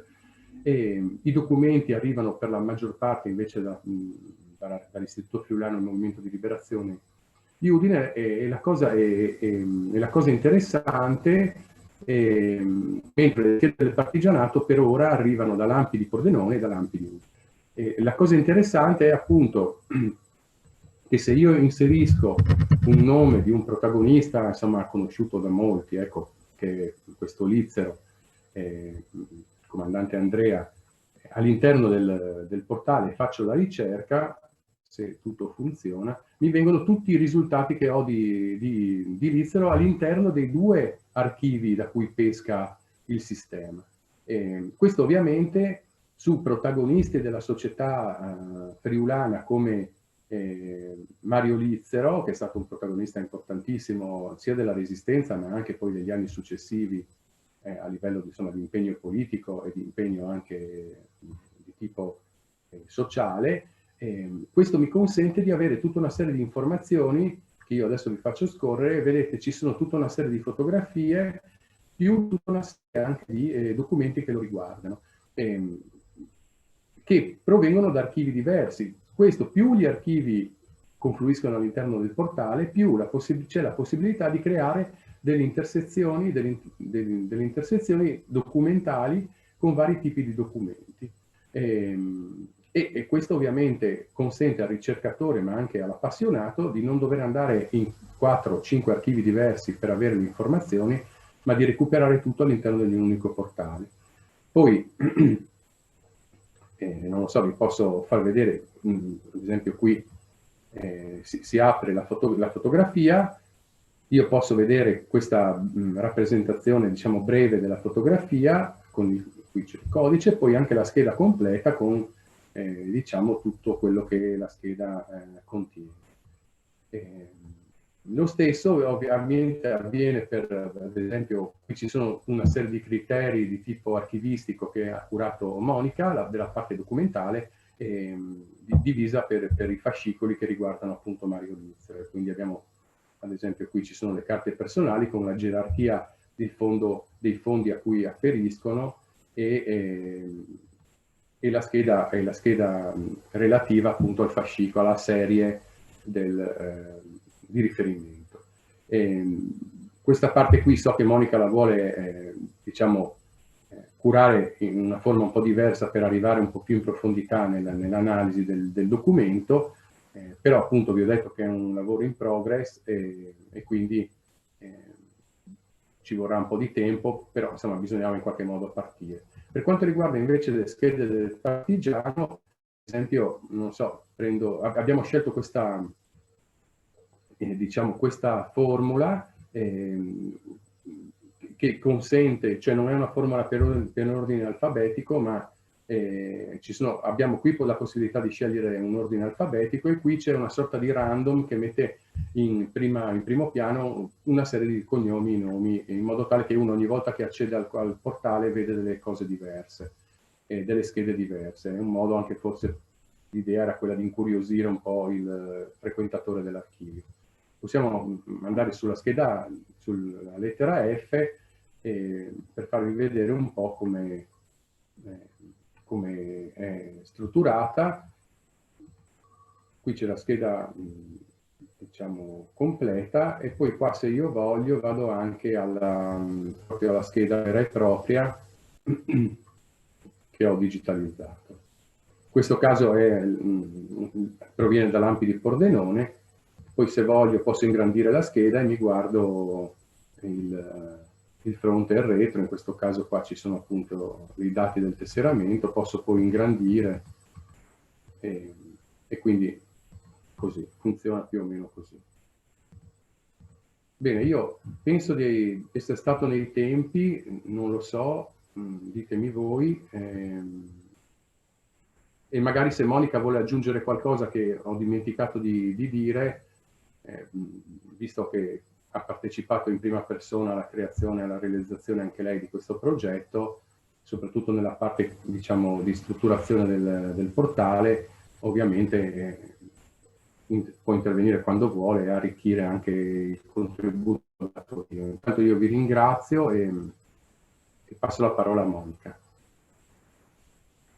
Grazie a te Stefano e grazie anche per aver ricordato il mio contributo ancora piccolo. E diciamo che sono molto contenta di aver avuto la possibilità e spero di poterlo fare anche più avanti, di presentare questo esperimento ancora perché è work in progress. Ci sono delle cose sicuramente da migliorare per rendere ancora più fruibile il portale. L'idea sostanziale era quella che più mi ha catturato da subito, quella di mettere in condivisione il più possibile enti con materiali affini che potessero tra loro comunicare, agevolare la ricerca non solo del provetto ricercatore che generalmente non ha proprio bisogno di essere così imboccato, ma di chi magari si avvicina per la prima volta alla ricerca o di studenti che ancora non si muovono bene sul territorio archivistico, diciamo. E a Udine era molto importante perché subito dopo il 45 la documentazione della Resistenza è stata smembrata in vari enti e molto spesso anche i ricercatori che si avvicinano alla ricerca sulle formazioni partigiane non hanno ben chiaro dove e quali formazioni e quali archivi tengano questa documentazione. L'obiettivo di questo portale è riuscire a dare anche delle risposte veloci a queste domande. Dove trovo i materiali sulla Resistenza? Ma non solo, perché si parte dalla Resistenza, ma un archivio come quello dell'Istituto Friulano Storia e Movimento Liberazione si sta orientando sempre più anche sulla raccolta e la tutela di archivi del secondo dopoguerra. Abbiamo quasi tutti gli archivi dei partiti politici della Prima Repubblica. Ma non voglio proseguire su questo argomento, vi invito a consultare www.mediaarchive.fvg.it, che per l'appunto è un sito neonato e che stiamo ancora confezionando, un sito che ha bisogno ancora di molti inserimenti perché il materiale che abbiamo sia come istituto che come AMPI è tantissimo e ci auguriamo anche che abbia lunga vita e che sia sempre più condiviso anche con altri enti e altre associazioni. Mantenendo questo contatto sulla necessità di condivisione fra enti, della creazione di piattaforme che possano facilitare la fruizione, ma che possano anche facilitare una migliore conoscenza di dove e come poter accedere alla documentazione, di come e dove andare a vedere i luoghi della Resistenza, i luoghi della Seconda Guerra Mondiale. Abbiamo ora l'ultimo intervento che è quello di Massimo Carcione, che è dottore di ricerca in diritto pubblico, conseguita alla Scuola di Alta Formazione dell'Università del Piemonte Orientale a Pogrado, ed è esperto di diritto e organizzazione internazionale del patrimonio culturale.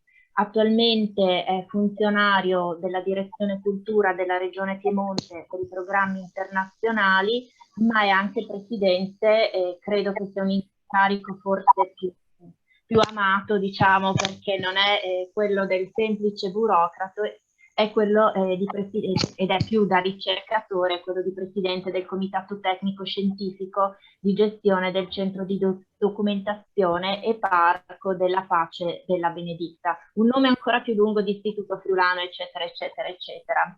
Questo centro è stato istituito nel 2006 con una legge regionale della Regione Piemonte e vorrei ricordare un altro incarico che avvicina territorialmente a noi Massimo Carcione. Dal 2012 è esperto affiliato al Centro Studi sui Diritti Umani all'Università Ca' Foscari di Venezia. Vi lascio subito la parola per non togliere tempo a quanto ci potrà illustrare e raccontare sul sistema integrato dei luoghi della memoria piemontesi. Grazie Monica, se mi confermi che mi senti. Ti sento bene? Sì, bene e chiaro. Allora, grazie per l'invito. Io giustifico l'assenza di Daniele Borioli, che è il presidente dell'Associazione Memoria della Benedicta e anche di Paesaggi della Memoria, che oggi è a Bologna e credo che in questo momento sia in treno, quindi ovviamente avrebbe voluto seguire con piacere e con interesse. E avevo chiesto anche ad Alessandro Bollo di partecipare, magari di fare a due voci questo intervento, ma anche lui oggi ha un evento al Polo del Novecento e quindi mi hanno lasciato da solo. Io non sono né uno storico né un informatico, quindi mi scuserebbe, sono piuttosto, come dire, fuori posto, però sono uno storico del diritto, un giurista, e quindi parto appunto dal fatto che io, dal posto che occupo alla direzione cultura della Regione Piemonte, mi sono occupato ovviamente della legge regionale che ha istituito il Centro di Documentazione della Benedicta, ma poi anche più di recente della legge regionale 11, che è la legge quadro del 2018, che ha inserito un articolo specifico che non è la legge sugli istituti della Resistenza, che già esiste da molti anni e che è rimasta come legge autonoma, e neanche le norme sui monumenti partigiani, che hanno, diciamo, costituito la base per il lavoro fatto in Piemonte negli anni passati, il validissimo lavoro fatto. Ma in questo caso l'aspetto interessante è che questa norma da cui parte lo spunto dell'intervento di oggi è inserita nel contesto più generale della legge sulla cultura, e che tra l'altro è una legge sulla cultura molto orientata alla valorizzazione. Tra l'altro in quel momento e fino a poco tempo fa eravamo direzione cultura e turismo, e l'assessorato continua a essere cultura e turismo. L'altro aspetto interessante, oltre a quello normativo, è il fatto che la Benedicta, ovviamente, come memoria, come celebrazione dell'evento, esiste dal 1945 e poi dagli anni 70 esiste come sacrario, come memoriale, ma come centro di documentazione è nativo digitale, cioè, lo ricorda bene Barbara Berruti, l'istituzione del centro di documentazione della Benedicta è del 2006, ma le prime cose fatte sono tra il 2003 e il 2004 nell'ambito del grande progetto La Memoria delle Alpi, che era un progetto Italia-Francia Interreg, che nasceva proprio come progetto di collaborazione tra centri di documentazione multimediale. L'esperienza è stata utile, importante, abbiamo ancora cose importanti che sono rimaste, però credo che non sia sbagliato riconoscere che a quel tempo si è fatto un po' di tentativo di integrazione, ma sostanzialmente, almeno io parlo per noi, nella nostra area abbiamo fatto fatica a integrare anche soltanto, e ancora oggi sostanzialmente non lo sono, se non occasionalmente, la Benedicta, per esempio, con la Val Borbera, piuttosto che con Piancastagna, Olbicella e le altre realtà, parlo solo di quelle più importanti, fatto salvo così lo scambiarsi le visite in occasione degli eventi. Però quando si tratta di lavoro in comune siamo ancora molto lontani. E quindi da quell'esperienza e dal tentativo di recuperare quell'esperienza, cosa che ogni tanto vorremmo cercare di fare, nasce il fatto che ci stiamo confrontando con una situazione che è in parte comune alle altre che ho sentito, ma anche molto diversa. Cioè noi stiamo tentando di mettere a sistema sistemi, cioè strutture, portali, banche dati che già esistono, alcune sono molto note, alcune sono molto efficienti e anche recenti, altre lo sono meno, nel senso che sono più datate o sono più locali o più tematiche, e questo è difficile. L'altra cosa che, ahimè, dobbiamo affrontare, e questo vale un po' per tutti, ho già sentito citare il tema delle risorse, e cioè è sempre più difficile avere finanziamenti per fare qualcosa di nuovo, di molto grande, molto integrato, come tutti vorremmo e come sarebbe sempre la cosa migliore, ma invece diventa sempre più urgente e importante tenere in piedi le cose che sono state fatte, aggiornarle e integrarle. In questo senso penso che sia più giusto parlare di sistemi integrati, che poi creano le reti, che le mettono insieme. Le reti che esistono è giusto che continuino ad avere una loro autonomia e indipendenza, ma quello che bisogna mettere in comune, e in parte ho sentito che è stato fatto in Emilia-Romagna, in Friuli, in altre realtà, lo stiamo facendo anche in Piemonte, ma è il back office, cioè mettere insieme i progetti, che sono sempre tanti, e le risorse, che sono sempre meno.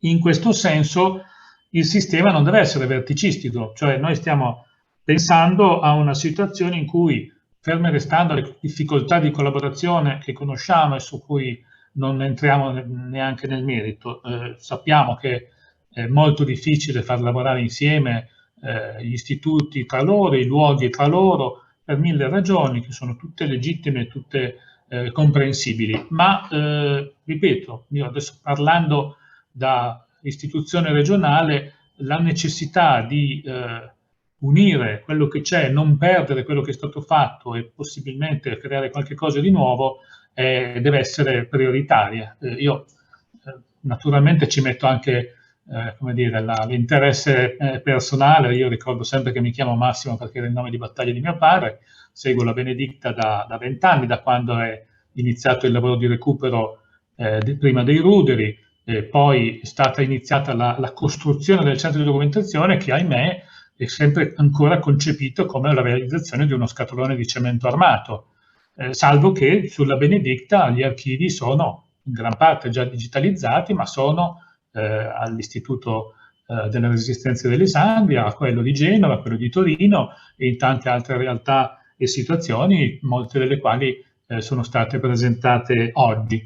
E dopodiché abbiamo anche una serie di altre problematiche. Noi abbiamo un grosso lavoro fatto qui in città a Torino, che è il Polo del Novecento, con un archivio che si chiama Novecentro, che ha fatto un bellissimo lavoro, ma per esempio non ha ancora un percorso e una mappa sistematica dei luoghi della memoria fuori dalla città di Torino. E quindi partendo da questo e dal fatto che oltre alla Benedicta, istituita con legge regionale, c'è anche Fondotoce, che è un'altra istituzione istituita, creata dalla Regione Piemonte. Quindi questi sono 3 poli direttamente, tra virgolette, creati dalla Regione, sempre naturalmente con le entità locali, con l'ANPI, con gli istituti. Lo do per scontato, siamo tra noi, quindi non, visto che il tempo è poco, non faccio tutti i passaggi di cerimoniale, ma sappiamo che è così. E poi ci sono altre realtà molto importanti e consolidate come Colle dell'Is, come Paraloop, e noterete che ho citato luoghi certamente conosciuti, ma anche che hanno un appeal, una notorietà e una frequentazione di pubblico non solo nel giorno dell'evento, come succede alla Benedicta, ma molto spesso anche per tutto l'anno. Sono luoghi turistici. Accettatemi questa definizione, anche se ancora fa un po' impressione, ma sappiamo che c'è il turismo scolastico, c'è il turismo colto. Dicevo prima con una battuta ad Antonella, anche gli storici vanno in vacanza, ecco, quindi ci sono anche turisti molto qualificati che viaggiano. Io sono tra questi, credo tutti voi, che viaggiano e vanno a vedere cosa fanno gli altri nelle rispettive realtà. E quindi in questo senso parlare di un'integrazione delle piattaforme, delle reti, con un orientamento di tipo turistico divulgativo, per noi è una priorità, anche perché dobbiamo dimostrare che avere speso tanti soldi in passato e ancora di recente a creare piattaforme destinate all'integrazione. Per la Regione Piemonte la piattaforma adesso è Memora, ma prima c'era Guarini per i beni culturali, c'è stato Giornali del Piemonte, che è una banca dati in cui troviamo ovviamente tutti i giornali locali anche tutto il periodo storico della Resistenza, ma poi c'è Arcos, c'è appunto lo stesso Novecentro che ho citato prima e tanti altri archivi, quindi metterli insieme. Dopodiché, visto che non era abbastanza complicato, ma naturalmente anche sempre banalmente per andare alla ricerca dei famosi soldi europei, io ho partecipato alla costruzione di un progetto che non è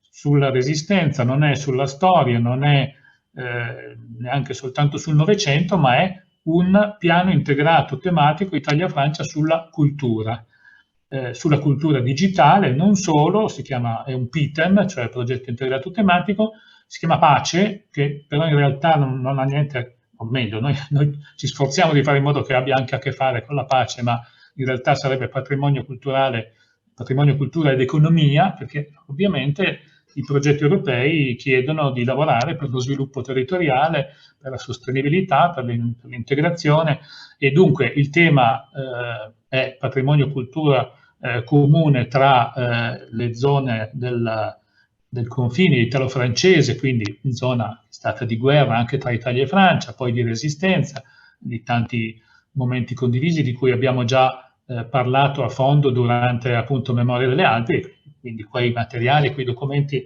sono disponibili e devono essere recuperati. Ma poi ci sono anche tutta una serie di altri progetti singoli che si stanno svolgendo, che si sono appena conclusi. Ricordo per esempio un progetto appunto della Fondazione Nutorarelli sui percorsi tra Italia e Francia, sui sentieri delle migrazioni, che poi erano anche sentieri della resistenza, e così via.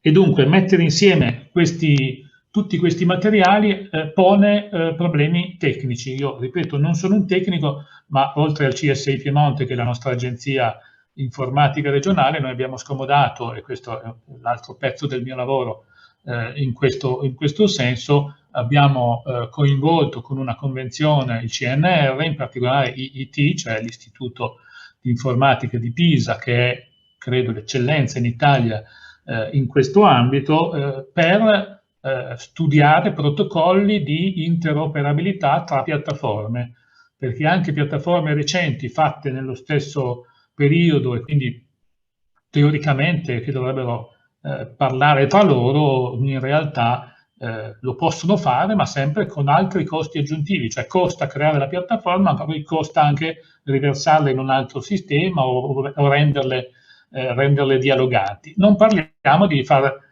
interagire le nostre piattaforme con quelle francesi. Dopo decenni di progetti Interreg, ognuno ha sempre continuato a farsi il proprio sistema informatico, il proprio sito, scambiarsi link, fare rete nel senso più leggero e meno impegnativo del termine, perché poi invece fare sistema integrato, come dicevo prima, vuol dire condividere i progetti, ma soprattutto condividere le risorse.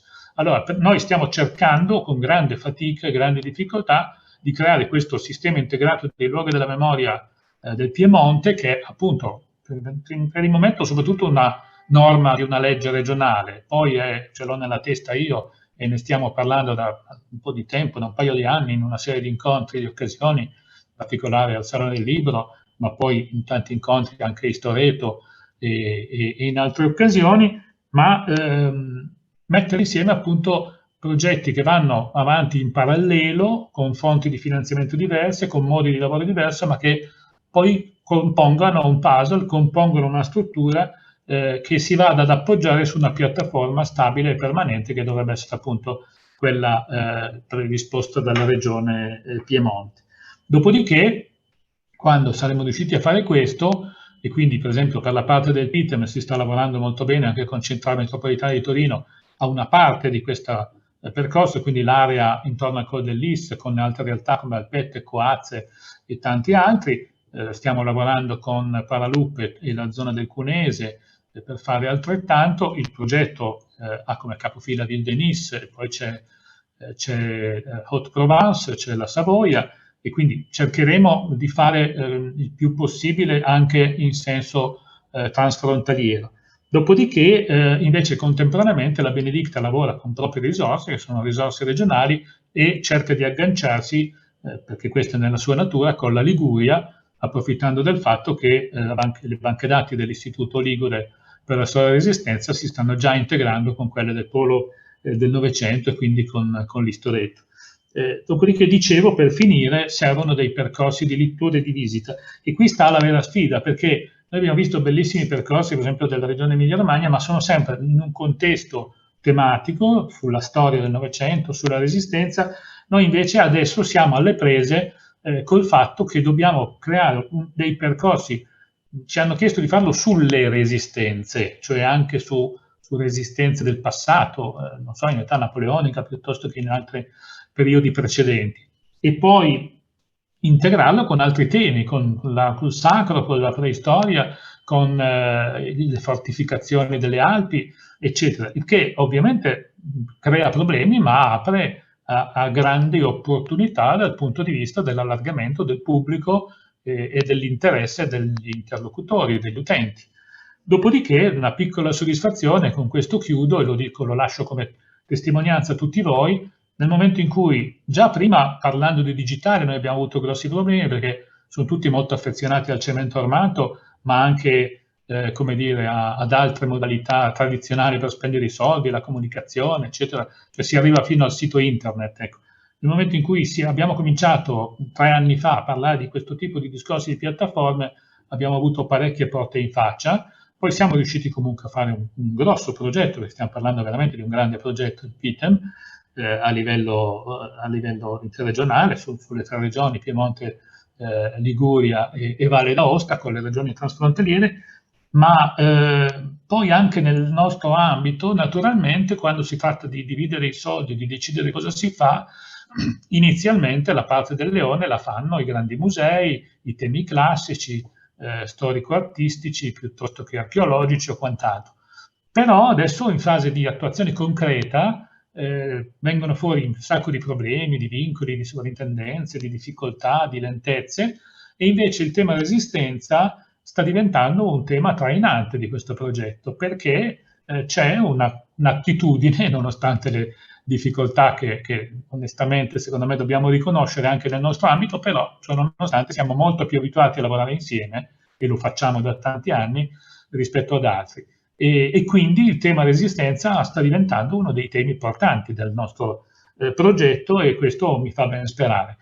Dopodiché vedremo i risultati. A me piacerebbe che attraverso il paesaggio della memoria e naturalmente anche tutte le altre reti del nostro ambito, questa esperienza potesse essere condivisa anche con gli altri. Ripeto, non è che noi vogliamo escludere tutti gli altri siti e men che meno escludere gli istituti, però parliamo di luoghi che hanno un'attrazione anche per chi non è interessato in prima battuta al nostro tema. Quando io parlo della Benedicta, noi sappiamo che una volta o 2 all'anno abbiamo anche 1500, 2000, qualche volta anche più persone, ma tutto l'anno ci sono 15, 20, 30, 40.000 persone che vanno lì per tanti altri motivi, e noi dobbiamo occuparci anche di loro e fare in modo di interessarli anche al nostro tema, ed è questo il motivo per cui cerchiamo di integrarci il più possibile anche con chi non è soltanto specialista della resistenza, della guerra del Novecento.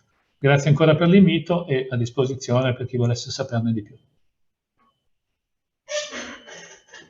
Grazie a te Massimo, così abbiamo un po' concluso anche sulle potenzialità di questi lavori, che possono essere estesi anche a indagini, approfondimenti che vanno ben oltre la storia della resistenza. L'altra cosa che è venuta fuori è che è evidente che è un lavoro lungo, a volte periglioso, soprattutto se gli enti sono piccoli, e bisogna considerare che ci possono essere i problemi tecnici, ci possono essere i problemi dell'interoperabilità, ci sono problemi di transizioni da uno software all'altro di dati, perché gli aggiornamenti vanno fatti, e ci vuole quindi tanta passione, e soprattutto è necessario credere a questi progetti e portarli avanti con pazienza e anche un po' con devozione, in senso laico del termine. E ci accingiamo quindi alla chiusura, ma prima dei saluti volevo chiedere se c'è qualcuno fra i partecipanti che vuole porre qualche domanda ai nostri relatori e alle nostre relatrici.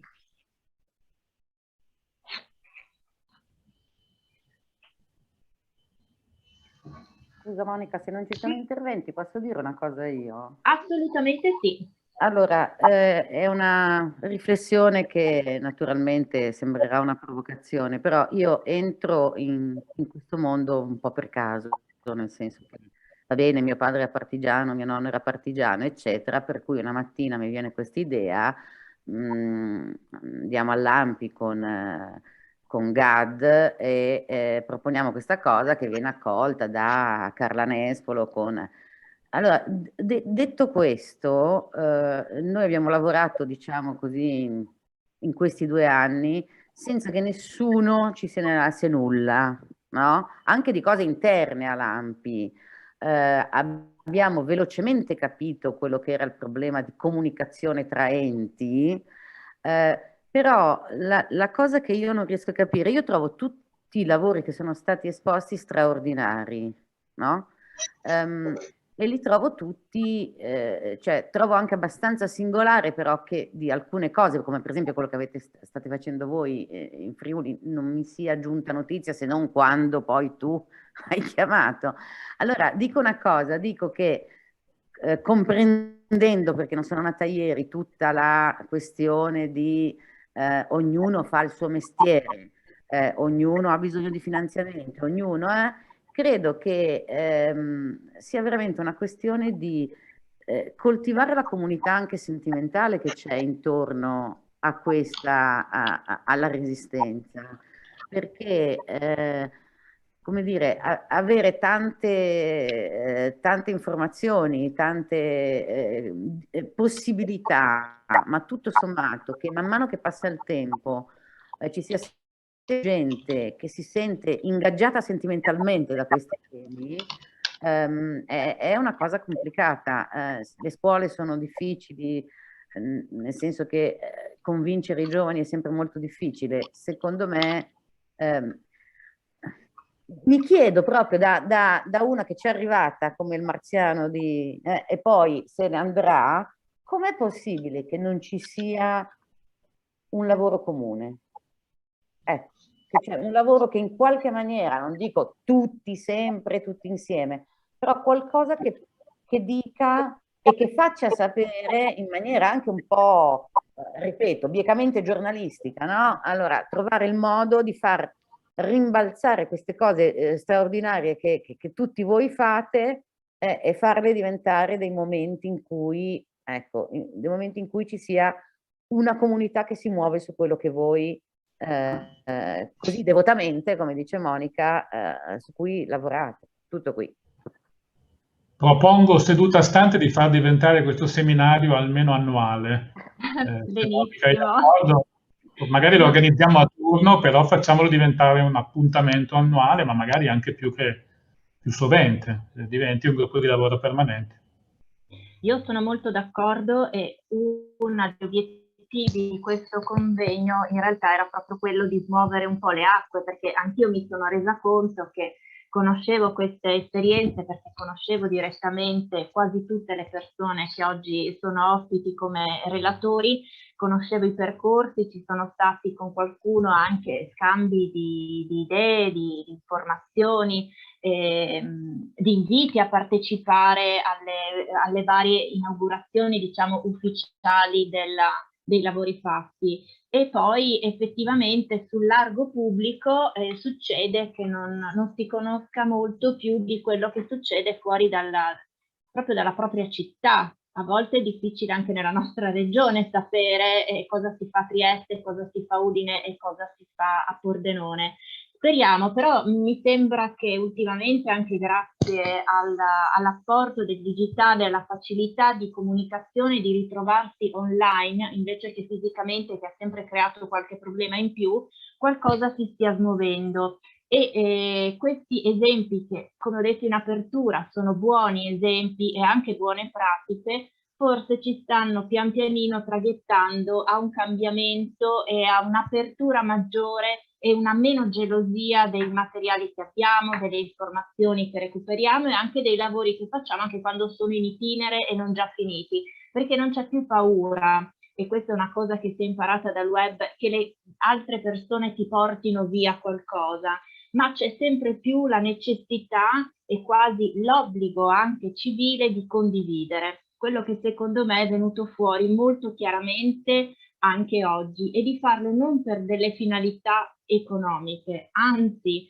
per delle finalità di tipo morale, di tipo empatico, sentimentale, di conoscenza, di voler migliorare un po' il mondo che ci circonda e di condividere le proprie conoscenze. Io credo che anche da questo sia nata l'esigenza di fare sempre più dei portali in cui le persone possano accedere liberamente, ma anche agire, perché un percorso, ad esempio quello delle map, non dà solo delle informazioni, invita anche a conoscere in maniera molto autonoma il territorio, decidendo i propri percorsi e decidendo di ascoltare quello che può interessare di più, o come quello della Toscana, che invita ad aggiungere informazioni e le persone lo fanno in maniera naturale, senza essere obbligati. C'è qualche altro relatore o relatrice che vuole aggiungere qualcosa?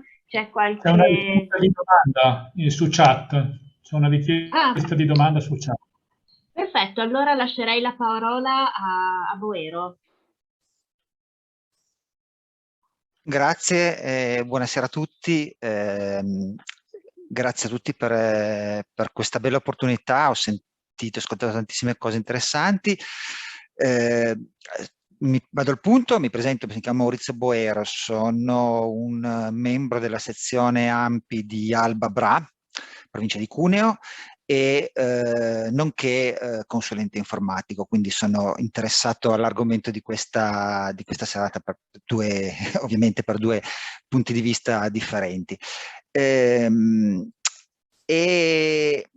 Vabbè, volevo fare una considerazione, così, fare una piccola riflessione che mi è venuta ascoltandovi e che si riallaccia all'ultimo intervento fatto da Laura Gnocchi, e nel contempo anche una domanda, ovvero anch'io ho percepito, non sono tantissimo, da tantissimo tempo nell'AMPI, e mi riconosco molto nella testimonianza che ha fatto, oddio non mi ricordo più come si chiama,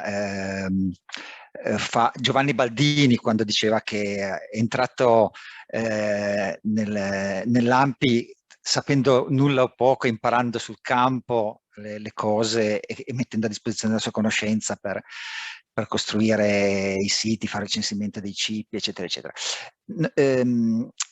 Quindi anch'io ho percepito questa dispersione, ecco, no? Questa iniziative sparse che non comunicavano tra loro a livelli grandi e a livelli piccoli. Di recente, per curiosità personale e un po' perché così per l'attività che sto facendo all'interno del mio gruppo, ho iniziato a organizzare i miei bookmark, i miei elenchi, no? Mi arrivavano spesso delle segnalazioni su WhatsApp, via mail, da parte di altri membri del gruppo, piuttosto che le trovavo autonomamente facendo le ricerche o magari partecipando a occasioni come questi. Ho incominciato a organizzarli. Ad oggi ho un bookmark con 271 link a risorse su internet legate a temi della resistenza. Ovviamente ci sono molte dei siti che avete citato voi, ci sono le pagine istituzionali di quasi tutte le organizzazioni resistenziali e scombattentistiche, piuttosto che istituti storici di ricerca legati alla rete Parri. Ci sono anche tante realtà molto piccole, ci sono siti che magari sono stati fatti in modo amatoriale anche 10 o 15 anni fa, si riconoscono per la grafica e per lo stile un poco, e magari non più mantenuti, ma comunque con dei contenuti, con delle cose dentro. E percepisco appunto tanta buona volontà e tante iniziative sparse in giro, con magari un po' di scollamento dall'una all'altra, e anche un po' di difficoltà, volendo realizzare questo scollamento, a inserirsi in modo integrato, no? Prima si parlava di integrazione, di sistemi integrati. Faccio un esempio banalissimo. Io questo bookmark che ho raccolto, l'ho organizzato, ho fatto una paginetta, l'ho pubblicato online. Adesso, al di là della veste grafica, dei tecnicismi, però non solo per me singolarmente, che questo sarebbe ancora comprensibile, ma anche come sezione, avessi anche i soldi da investire come sezione, perché ci autofinanziamo per mettere su un sito una pagina, però sarà la pagina di maurizioboero.it, maurizioboero@altervista.log.com, piuttosto che un'altra. Non posso presentarmi come ampi.it, o forse sì, ma non lo so. Non ho facilità a darmi una veste che mi renda, che mi integri col resto del del tessuto della rete di tutti quelli che collaborano a questa cosa qua, piuttosto che appunto avere la possibilità di magari sfruttare lavori già fatti da altri per contribuire, piuttosto che... Questa cosa qua è sicuramente un aspetto su cui lavorare da parte mia, e su cui chiedo se ci sono magari già delle proposte, delle cose, delle idee, degli interventi, degli spunti venuti da altre sezioni, da altri gruppi o a livello più alto di ambito nazionale. Chiudo, scusate, mi sono preso anche troppo tempo. Ma non lo so, bisognerebbe che ci fosse qualcuno dell'ANPI, perché io non sono dell'ANPI, forse Giovanni ha una risposta, non lo so, ma non saprei dirti io, nel senso che probabilmente bisogna chiedere all'ANPI provinciale, all'ANPI regionale. Mi dispiace, ma non saprei rispondere, nel senso che appunto bisogna chiedere direttamente all'ANPI. È vero, c'è una grandissima frammentazione ed è vero che ci sono tantissimi materiali che rimangono un po' lì, è quello che un po' dicevo prima, ma mi dispiace, io sull'ANPI non posso darti una mano, ecco. Anche secondo me la cosa più facile forse da fare è quella di inviare qualche mail chiedendo informazioni direttamente all'ANPI, io direi anche all'ANPI nazionale, ed eventualmente chiedere l'indirizzo email di qualcuno che possa aiutarla.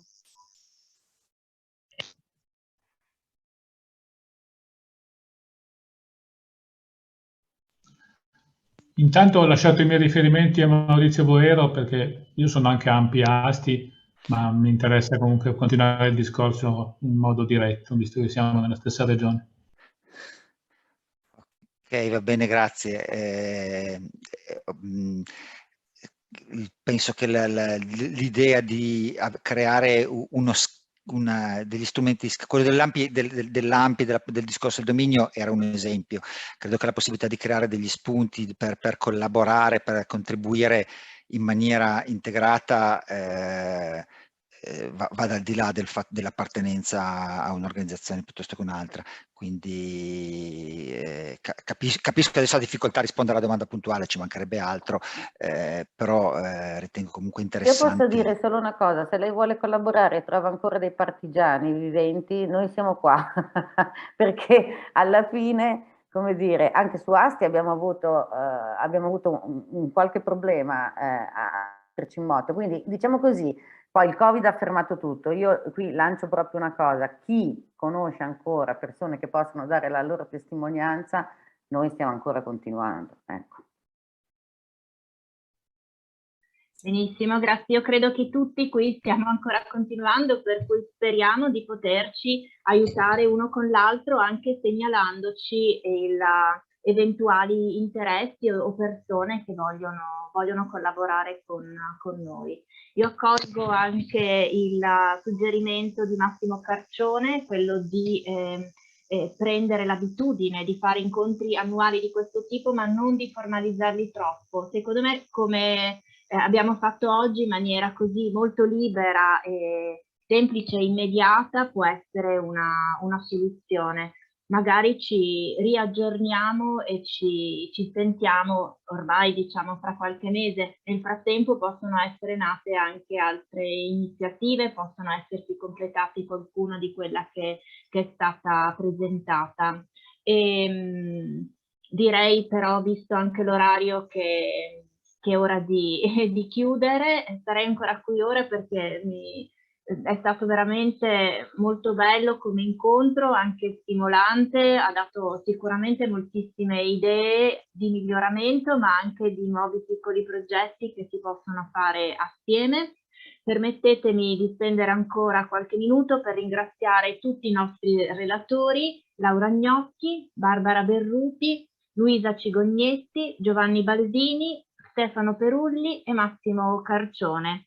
Io vi ringrazio anche i partecipanti che ci hanno ascoltato e che mi auguro possano aver colto il nostro spirito di comunicazione e di condivisione dei nostri lavori. Vi ringrazio ancora e vi auguro buona serata.